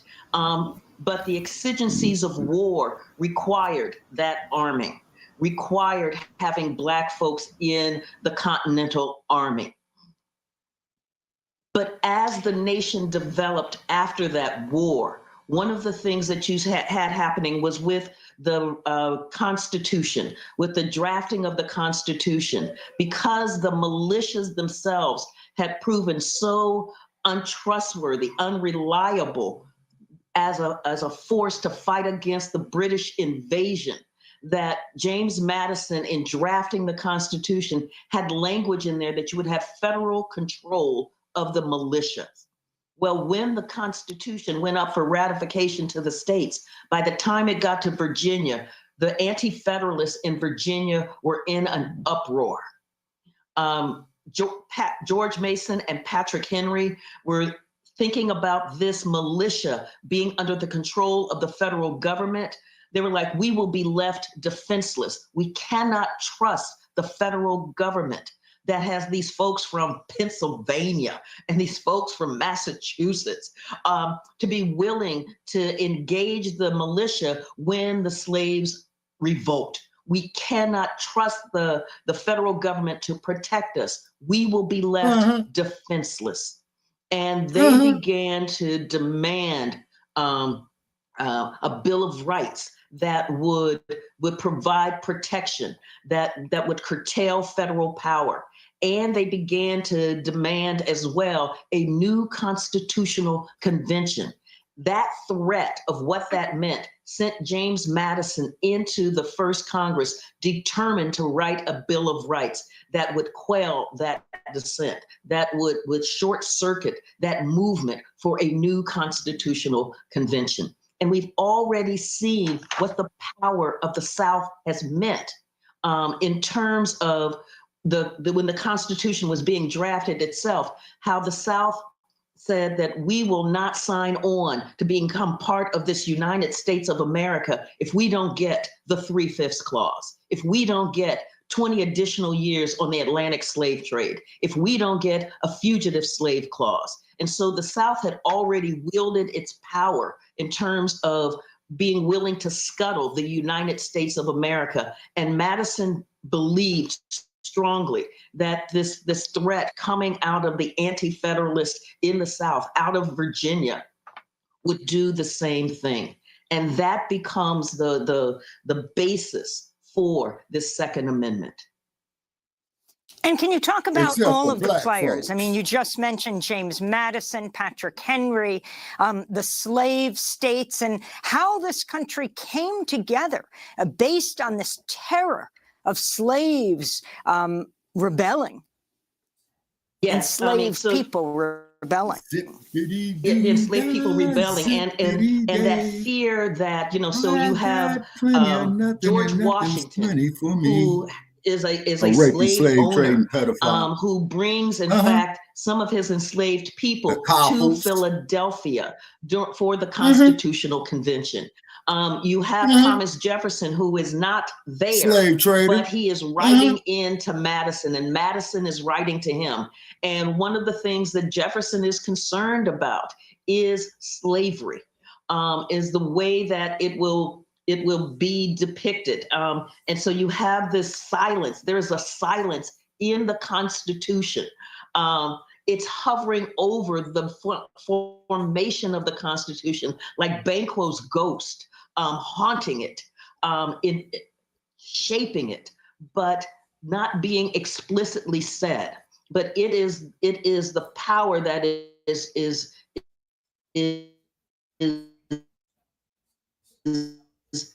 creating this sophistry, this really weird years in the Atlantic slave trade. What they said in South Carolina was that South Carolina would be just a backward place. Our wealth comes from the Negroes. That is our natural resource, and we must protect it at all cost. So this is what is the part of the tectonic plates moving at this time in this founding of this nation. Professor Anderson, could you also explain the significance of the Uniform Militia Act of 1792 and its role in ensuring that weapons and guns remained in the hands of white people? Yes, and so one of the first laws passed by Congress was the Uniform Militia Act of 1792. What it said was that all able-bodied white men between the ages of 18 and 45 would have to be part of the militia. And so here in the law, it is specifying white men. And it said that they must own a gun. This is part of, the militia is part of citizenship. It is how you give your service to the nation, how you provide sound like that the state of California needs the Grand Huey Newton posthumously apart as an American citizen. And so white men are the definition of American citizen in this framing, and that they must own a gun. And so what you see here is that the militia is given this high status in terms of what it means to be able to control an unruly population, what is seen as a dangerous population. And Professor Anderson, interestingly enough, I'm sorry. Interestingly enough for me is that we have had a Shays Rebellion that happened right before the Constitutional Convention, where white men gathered together to attack the government because they didn't like a taxation policy, and that the militia would not put down these white men. In fact, you had members of the militia joining this rebellion. And you had to have Boston merchants basically finance a mercenary army to put down Shays Rebellion. But what you didn't see coming out of that was a law saying, you know, white men with arms are dangerous. White men with arms attack the government. So from having weapons, you don't see that happening.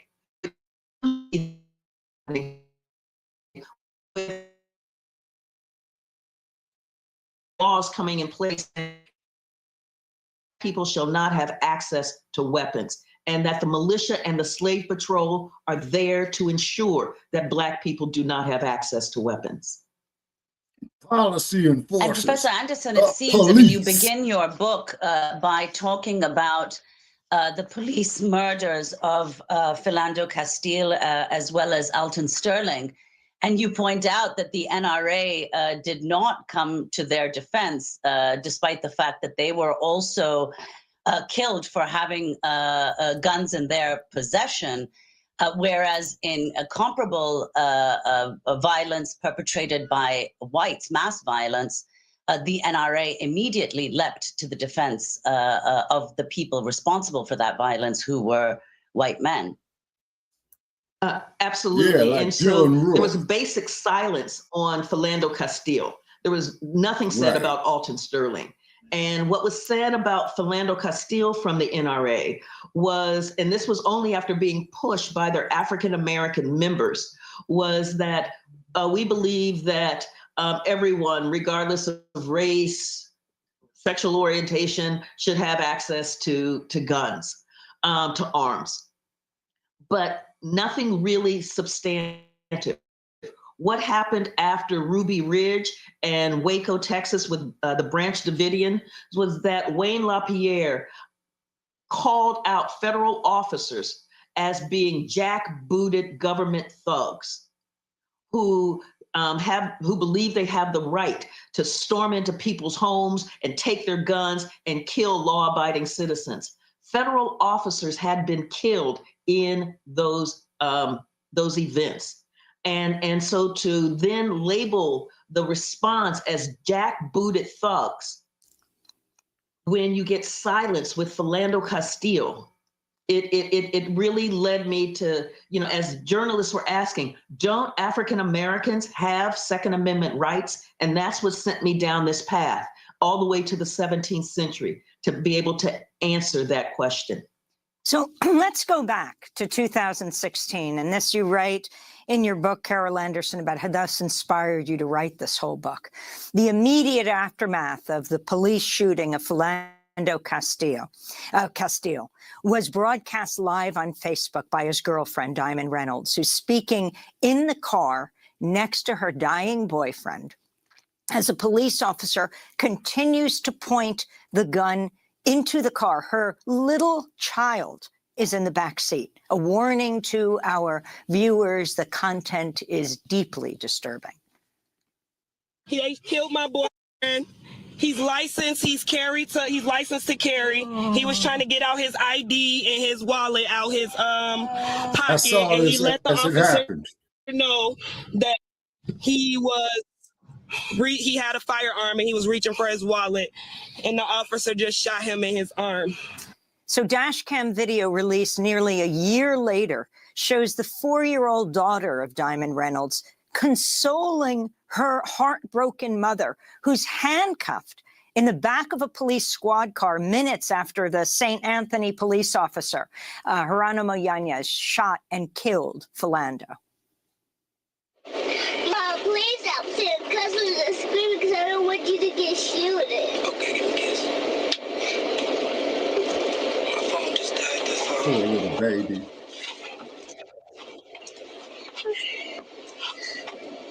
I can keep you safe. It's okay, I got it, okay? Come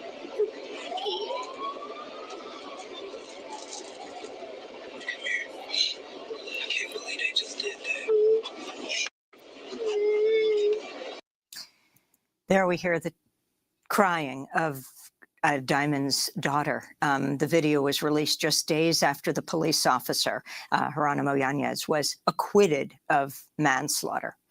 I wanted to ask you, Carol Anderson, to take us on that journey that you took, experiencing all of this, taking it in, telling us who Philando was, talking about the fact that he had a gun, legally had a gun, and told the police officer about it. In fact, had told his mother before, I'm thinking of not carrying the gun, though it's legal, because of, just the day before, another African-American man, Alton Sterling, had been killed by police in Louisiana. But you take us on this journey that led to this book.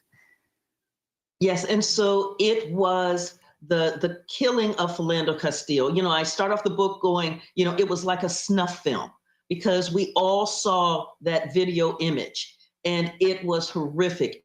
It was jarring. And to then get the backstory that this was a man who followed NRA guidelines saying, letting the officer know that I have a licensed carry weapon with me. You have asked for my ID. I am reaching for my ID. And the officer begins to shoot. Exactly. So he is killed because he has a weapon. Not that he is brandishing the weapon, not that he is threatening anyone. He simply has a weapon. And that really led me to begin on this journey as I saw the NRA's virtual silence on this, on this journey to figure out, do African Americans have Second Amendment? You know, we're in this moment where the Second Amendment is like hallowed ground. It is sacred. It is one of those things that has been defined as the bedrock of citizenship. And so I started looking. And as I went on this journey, what I saw was that it wasn't about guns. It was about the fear of Black people. It was about the fear of Blackness. It was about the societal labeling of Black people as dangerous, as a threat to whites, and that this architecture comes in place in order to contain this Black population, in order to provide security and safety to the white community from this fear of Black people. And then you get this really weird matrix happening where Black people are feared but needed. And so it is how do we contain them? How do we snuff out their quest for freedom? How do we snuff out their quest for their basic human rights while also keeping them as labor without rights? How do we do that? How do we make that subjugation happen? How do we talk about in this land of the United States of America? How do we talk about freedom, but try to keep it contained from this Black population? We don't want them getting the ether that we're talking about in this revolutionary moment about freedom and democracy and justice. We don't want them hearing the words about equality. How do we do that? And when there was a revolt in Virginia in 1800 with Gabriel, and Gabriel had fed on the language, the revolutionary language from the United States, from the French Revolution, and from the Haitian Revolution. That sent shockwaves throughout the United States. And Virginia was trembling at the expansiveness of Gabriel's revolt. And the response was, you know, the wrong people are getting the word about freedom and democracy. The wrong people are hearing this revolutionary language and thinking that it applies to them. So this was the journey that I was on to hear and to get into this milieu of how frightening, how dangerous Black people were seen as, and then to follow it all the way through to the 21st century by looking at, do Black people have the right to bear arms? Do they have the right to a well-regulated militia? Do they have the right to self-defense? And seeing how in each of those, it has been used against Black people. And that the legal status of Black folks revolutionary suicide.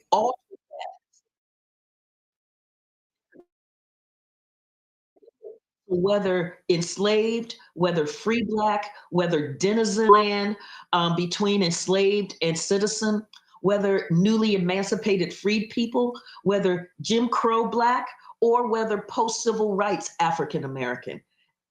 The right to bear arms, the right to a well-regulated militia, and the right to self-defense are in fact fractured. That citizenship is fractured. It is hobbled. by this intense anti-Blackness, this fear of Black people, this sense of Black people as a danger to white American society. So, Professor Anderson, could you talk about that? In particular, the role of Black militias, which you talk about in the book, their role in the early 19th century, to what use they were deployed, and then how it is that whites stripped Black militias of their official standing. Yes, and so in Louisiana, when it was still the Louisiana Territory, but it was on its way. It was on its way. You had a well-heeled, well-trained Black militia that had been very effective. The came in. One of the first cries coming out of white New Orleans was to strip the Black militia, disband the Black militia. Well, the governor, William Claiborne, at the time, at first he's like, yes, asking for more arms because we have all of these free Blacks and we've got these Black folks with arms. And so he's asking for more arms from the federal government. But then he starts noticing how effective this Black militia is. And so he tries to square the circle. White fear and the sense that the Black militia is the only real effective fighting force there, given all of the challenges that are happening in that territory at the time. And so what he comes up with is to remove the Black officer class from this Black militia and put in white officers, thinking that that will be enough for whites in New Orleans who want the Black militia disbanded. But then there is a massive, massive slave revolt coming from Charles Deslandes. And this massive slave revolt that included somewhere between 150 to 500 people headed to New Orleans, headed to what they believed was freedom. Just sent terror through what is called the German coast of Louisiana. And so William, in fact, begins to enlist as part of the forces to take on this slave revolt. And the slave revolt is crushed. The U.S. Army comes in, the U.S. Navy comes in. You have the white militia that is there, but the Black militia is very effective. And so you have a Black militia fighting against Black folk who are enslaved and trying to be free. The reward that the Black militia received for this was a further push to be disbanded, further push to not have access to be able to purchase arms. They put a law in place that folks of color, Black people, could not buy arms. Then came the War of 1812, and Andrew Jackson is the leader, the military leader, and he sees the British coming in this Battle of New Orleans. And he sees this Black militia and he's telling Claiborne, we need them. This is an effective fighting force. And Claiborne's like, yes, they are, but I'm telling you, they're just not feeling it right now because of the way we treat them. And he's like, I will treat them equally. I will treat them with the honor that all soldiers should have, and they will be paid equal to whites. They will receive the same pay. And besides the Black militia, I want 2 additional battalions. Claiborne came back and said, you can get the Black militia, but getting 2 additional battalions is going to be difficult because whites in this area believe that arming them is arming the enemy. So you have Black folks who are identified as the enemy. And in that fighting force, that force beat the British. It was like 3,000 or so of Andrew Jackson's troops against 8,000 British troops, and they won. And Andrew Jackson was like, wow, I knew you guys were good. I just didn't know how good. But the response, the reaction to that then was to send them off as a labor battalion to work in the swamps that white men didn't want to go into to do the work. Wow. So you have this denigration of Black military contributions to fighting for America. And that was a consistent theme that we saw. So you get this erasure of this history, and this erasure for the men themselves who are doing the fighting, who are being wounded, who are dealing with the loss of their fighting brethren. That has been the sense that Black men under arms, they're a threat. And Black men who are trained how to use arms, they're really a threat. So they must be disarmed after they. Professor Anderson, I just wanted to follow up on the term you used, anti-Blackness. You're actually saying that the Second Amendment is not about guns, but it's about anti-Blackness. Explain. Yes, it is about the fear. So, and the best way to do this is to talk about the kind of history that we have about the Second Amendment. We hear the history of the militia about being this really effective fighting force to fend off a foreign invasion and also being there to fend off domestic tyranny. But what they knew at the time was that the militia had proven to be uneven, unreliable in the war of independence, the war for independence. George Washington was beside himself at the lack of reliability of the militias. Sometimes they would show up, sometimes they wouldn't. Sometimes they fight, sometimes they wouldn't. Sometimes they would just take off and run away. It's really difficult to form a battle plan when your fighting force is like, I'm not feeling it today. And it led Gouverneur Morris, who is out of New York and one of the founding fathers, to say to rely upon the militia against a foreign invasion is like to depend upon a broken reed.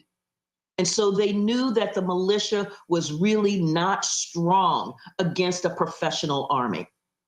And then there was Shays' Rebellion. What they saw with Shays' Rebellion is that you could not really rely upon the militia in order to deal with an uprising and insurrections against government. You could not rely upon them for that. Where the militia was consistently good was in slave revolts, in crushing slave revolts. And so this is what led George Mason and Patrick Henry to talk about, we must control our militia. We will be left defenseless against its slave revolts if the federal government controls it. And so it is that fear of slave revolts, that fear of Black rebellion, this fear of Blacks as a dangerous population that must be controlled by these militias. That was essential in the drafting of the Second Amendment. When you think about the Bill of Rights, how you've got the right to freedom of the press, how you have no state-sponsored religion, how you have freedom of assembly, the right not to be illegally searched and seized, the right to a speedy and fair trial, the right not to have cruel and unusual punishment. And so you see these incredible rights. And then you've got this well-regulated militia, the right to bear arms for the security of the state. That amendment is an outlier in this Bill of Rights. And that outlier is because it was the payoff to the South to have a force under state control that could contain Black aspirations, Black freedom quests, that could contain what is seen as a dangerous Black population. That's Carol Anderson, professor at Emory University in Atlanta. Her new book, The Second, Race and Guns in a Fatally Unequal America. We'll be back with her after a short break. This is Democracy Now!, democracynow.org. I'm Amy Goodman. We return to our conversation with Carol Anderson, professor at Emory University in Atlanta. She's author of the new book, The Second, Race and Guns in a Fatally Unequal America, I recently interviewed her with Democracy Now!'s Nermeen Sheikh. Professor Anderson, another issue that you raise in the book as absolutely critical has to do with the denial of the rights of citizenship. So if you could explain the crucial Supreme Court decision here, Dred Scott versus Sanford in 1857, and how even after the 14th Amendment was passed, Dred Scott continued to take precedence. Yes, and so the Dred Scott decision was designed to try to stop the explosion that was happening, the secessionist crisis that was happening in the United States, because there had been a series of events, the Missouri Compromise, the war for Texas, the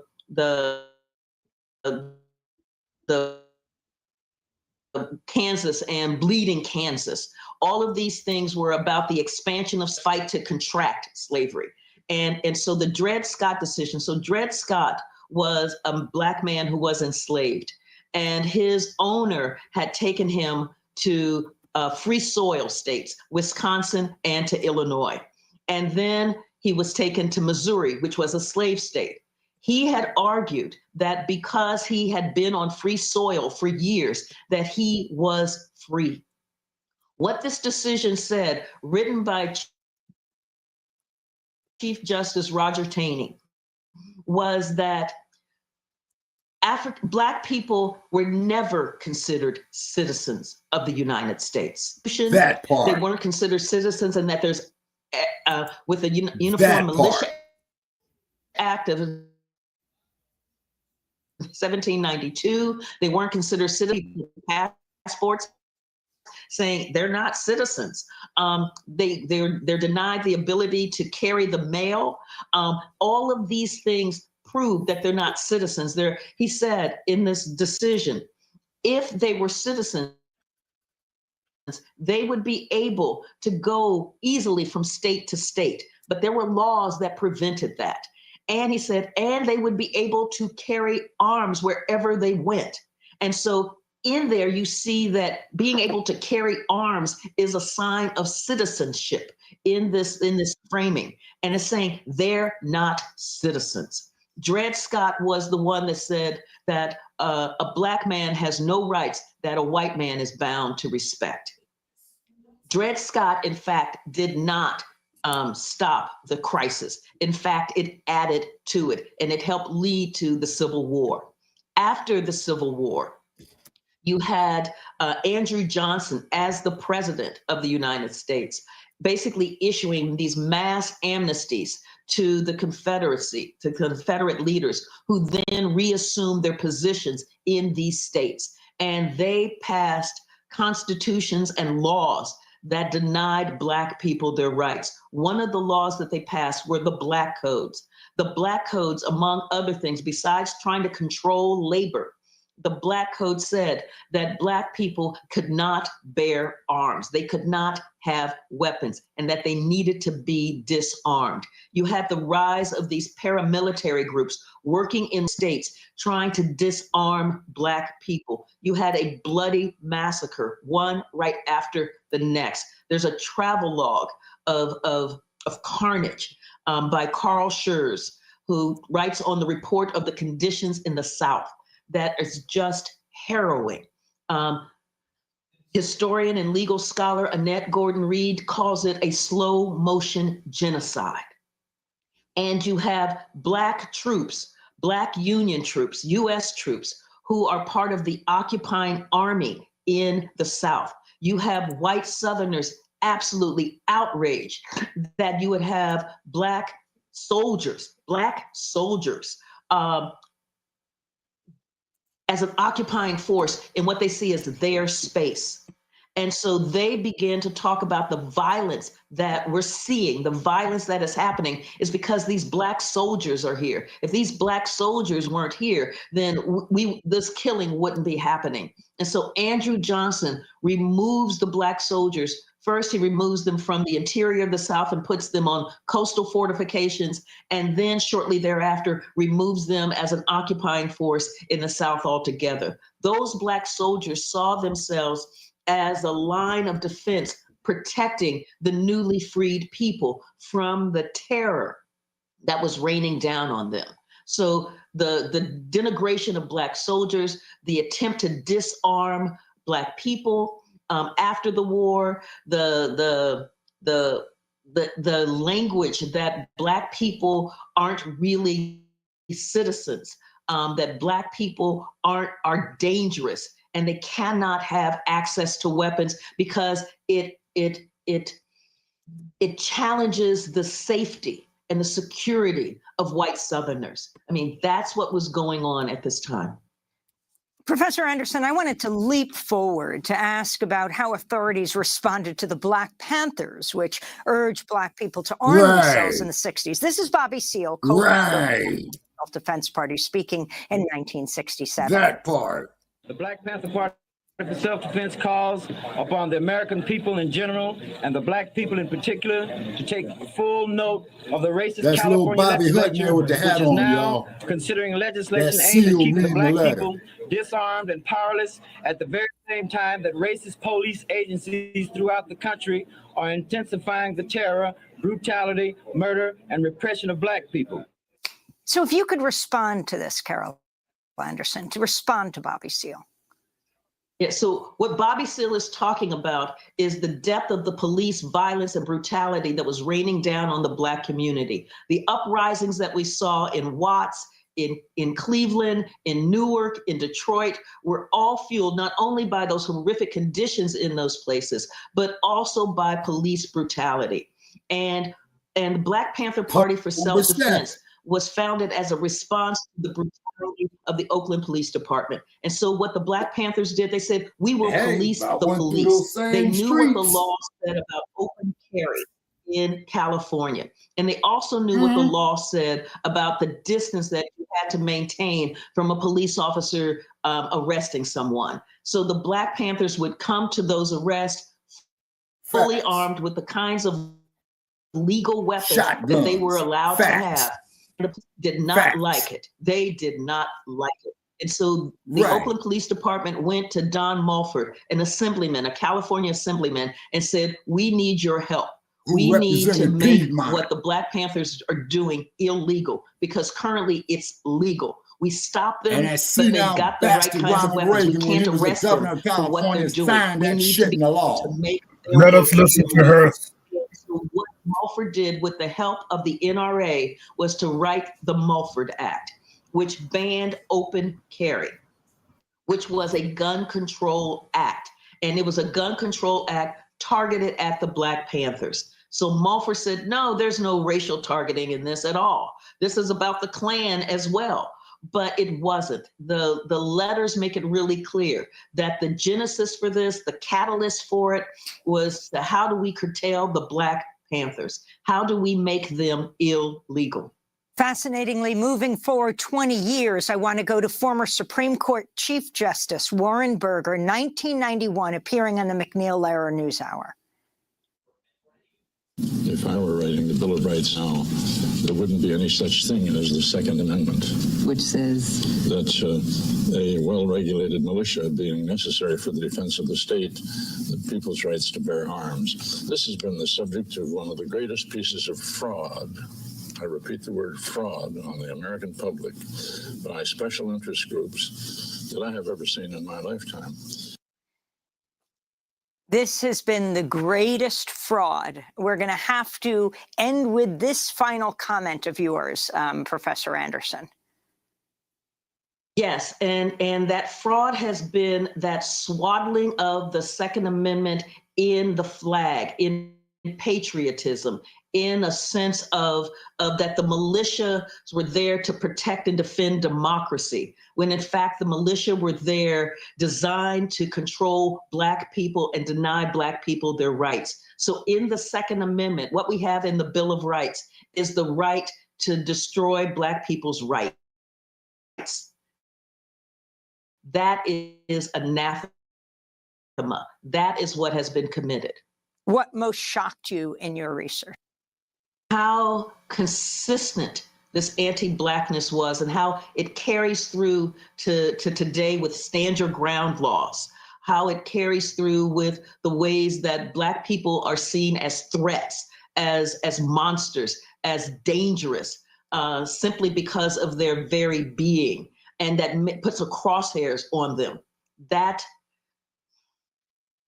is, writing this book was hard.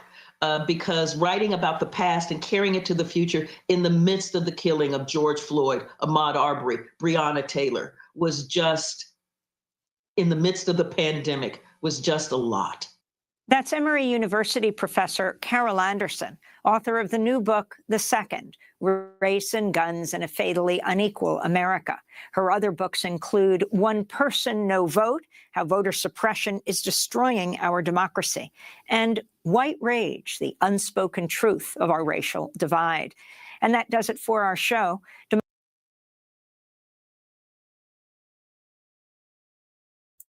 Well, people. Yeah. So there you have it. Well. That was the whole history of breakdown of how the Second Amendment don't apply to us. Exactly. You see? Exactly. That part. And then too, ladies and gentlemen, you know, being of age, remembering this stuff as a child.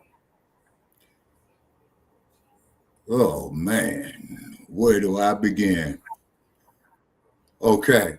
This is why this society socially engineers the Black on Black crime. You see, because they figure if we're out there killing ourselves, then white America is not responsible. Whereas white America controls these institutions, okay, mainly through Hollywood, to perpetuate this. Shabaka, there's no such thing as Black on Black crime. If there's Black on Black crime, there's white on white crime. There's brown on brown crime. There's Asian on Asian crime. Crime happens to those that are in close proximity to you. Okay. To quote the words of Sidney Poitier in a movie called In the Heat of the Night, you got white time in jail and you got colored time in jail, and the worst time to serve is colored time. Yeah. And that movie was made in 1967, right at the time that the Black Panthers were getting nationwide attention. So therefore, long live the spirits of Lil Bobby Hutton, Fred Hampton, Huey P. Yes. And all those, you know, that made the ultimate sacrifice. Also, to a shout out there to the memory of the one and only Mr. Johnny Cochran, who did take a lot of cases in the state of California and Los Angeles County, defending cases pro bono, all the way with the case of Geronimo Pratt that he went on from beginning to end. Okay, white crime is organized, Black crime is egotistical.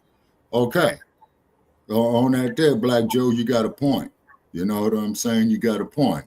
They say, so this is why the powers that be, through Hollywood, through local governments, guys like Donald Duck and J.D. Vance, you know, being up there in power to perpetuate this. You see? Okay, Shabaka, let me start making our closing statements because I got to do Frontline Black News after this. Oh, absolutely. Most definitely. Okay, so I want to thank everybody for coming on. Please go on with your closing statements. And also, too, we appreciate Sister Nyota Uhura, you know, for joining us. Okay, and if you're out there, man, we're still listening to the feedback. Thank you so very, very much. We need donations, people. Okay, we need donations. Because Black Experience Enhanced is broke. Okay, we are broke.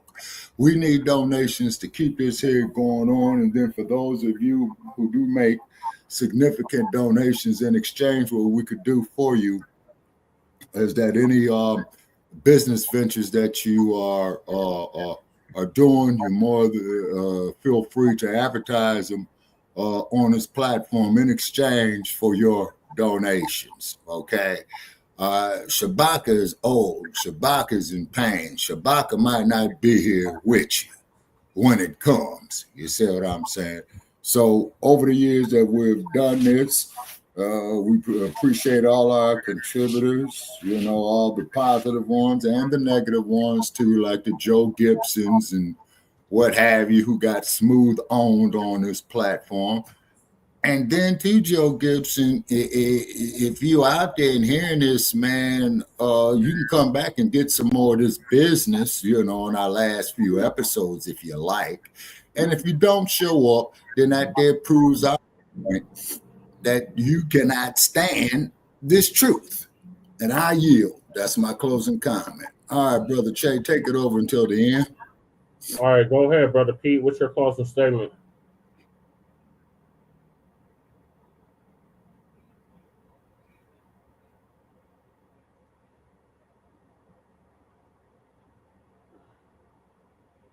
Brother Pete, what's your closing statement? Okay, it sounds like he's got his mic on mute because I see him talking. Okay, unmute your mic, Brother Pete.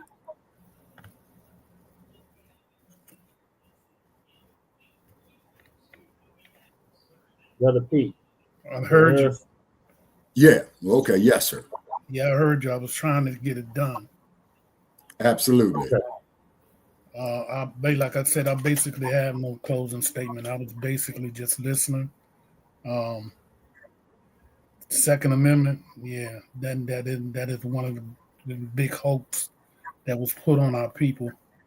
We have to understand that we have to get out of the box. We keep trying to abide by their laws instead of understanding that we have to create our own. That's basically it. All power to the people. Always. All right, thank you, Brother Pete. All right, Black Joe, what's your closing statement? Hey, stay strapped and get clapped. You heard me. Buy them up where you can, while you can, as many of them as you can, while you can. Because if they come to take them, they'll pay for it trying to take them. I land. Thank you, Black Joe. Lady Che, what's your closing statement? That piece of Democracy Now! Really just put a lot of things in an ugly perspective. It just shows how much they used us when they needed us, how much they threw us away, how much they don't care. Everything is very anti-Black, including us protecting ourselves and defending ourselves or defending each other. That's gotta give. That's gotta give. That was a very ugly piece. I want to say thank you to Shabaka for Shabaka's Black Experience Enhanced and all our guests that came on today. It was very educational, very productive. Black Power. Black Power. Thank you, Lady Che. Black Lightning, Black Dynamite. What is your closing statement? Just for the young brothers out there, don't think that they can challenge the police just because they got switches. Gun's a gun. It's been on who hits first, and also watch over your family, your loved ones, because people are getting vanished, disappearing out there all the time. That's about it. Black Power. Black Power. All right, Black Power. Thank y'all for tuning in to this episode of Shabaka's Black Experience Enhanced. I believe it's a season 10, episode 43 of Shabaka's Black Experience Enhanced. Join us in about an hour for Frontline Black News. In the meantime, make sure you like and subscribe to all of our platforms, Frontline Black News on YouTube and Facebook, The Revolutionary Agenda on YouTube and Facebook, and Shabaka's Black Experience Enhanced on Facebook and Twitter. So peace, love, light, separation. Okay, Brother Che, one more question. Okay, Yes, you sir. said this was season 10, episode what now, so I can put it in the log? 43. Okay. Noted. Okay. So peace, love, light, right. reparations, and separations, and black empowerment, or reparations, separations, delineation, and the black empowerment. Chan Krumah signing out from the Mile High Income, an illegal migrant flooded city, soon to be arrested and deported city. And later for them ponies. Later for them gators. They ain't going nowhere.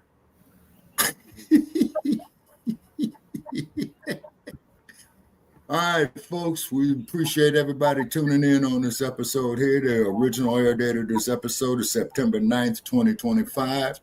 So, like the referee says, ladies and gentlemen, protect yourself at all times. And to quote Brother Malcolm, by any means necessary. So we're bidding you a good night from Las Vegas, Nevada. Come on, 7-Eleven. We out. Click clack. Yep. The National Guard will be out on the streets of D.C. this morning. They're joining residents and police in an attempt to cut down on crime. Ron Talley is live at police headquarters with the latest. Good morning, Ron. Good morning, Daria. If anyone thought that this latest crackdown on crime by Chief Larry Soulsby was short-lived, they can think again. It continues in mass. 15 more arrests yesterday in one raid alone. 2 weeks ago, Chief Soulsby promised to move his desk officers onto the streets, and now he's struck a deal to get neighborhood street patrols help from the National Guard. If nothing else, the sight of military-type vehicles set up for night patrols in D.C.'s residential neighborhoods gives the appearance the district is serious about its latest assault on crime. Members of the D.C. Air and National Guard are now helping police and neighbors patrol some of the district's more drug and crime-infested streets. The goal here is to interrupt drug sales that have plagued this neighborhood. Drug sales that have in the past led to violence and murder. We're assisting the Metropolitan Police Department in neighborhood watch, crime prevention in the D.C. metropolitan area. The other plan of attack to take back the streets includes full-scale raids on the drug dealers, like this one on an open-air drug market in Columbia Heights that netted some 15 arrests. With 80 to 90 officers taking part on this raid alone, it's the latest, most visible sign of Chief Larry Soulsby's all-out assault on crime in the district, aimed not only at drugs, but also the gangs who deal them, and the rowdy night spots where they meet. We are in this area to stay. We're in this area to help the community take back the community so they can walk these streets and enjoy the same freedoms everyone else does. Well, that one drug raid netted some 85 grams of crack cocaine, street value $10,000. Daria? What have residents been telling you out there? Are they happy about this? Looks like a war zone. Well, you know, that's what the chief had promised early on, that he was going to have officers in the streets so you could see them, not only so that citizens would feel safer, but so that those who are using drugs and dealing drugs would see the police and move on and stop. All right. Thanks a lot, Ron Teller, reporting live.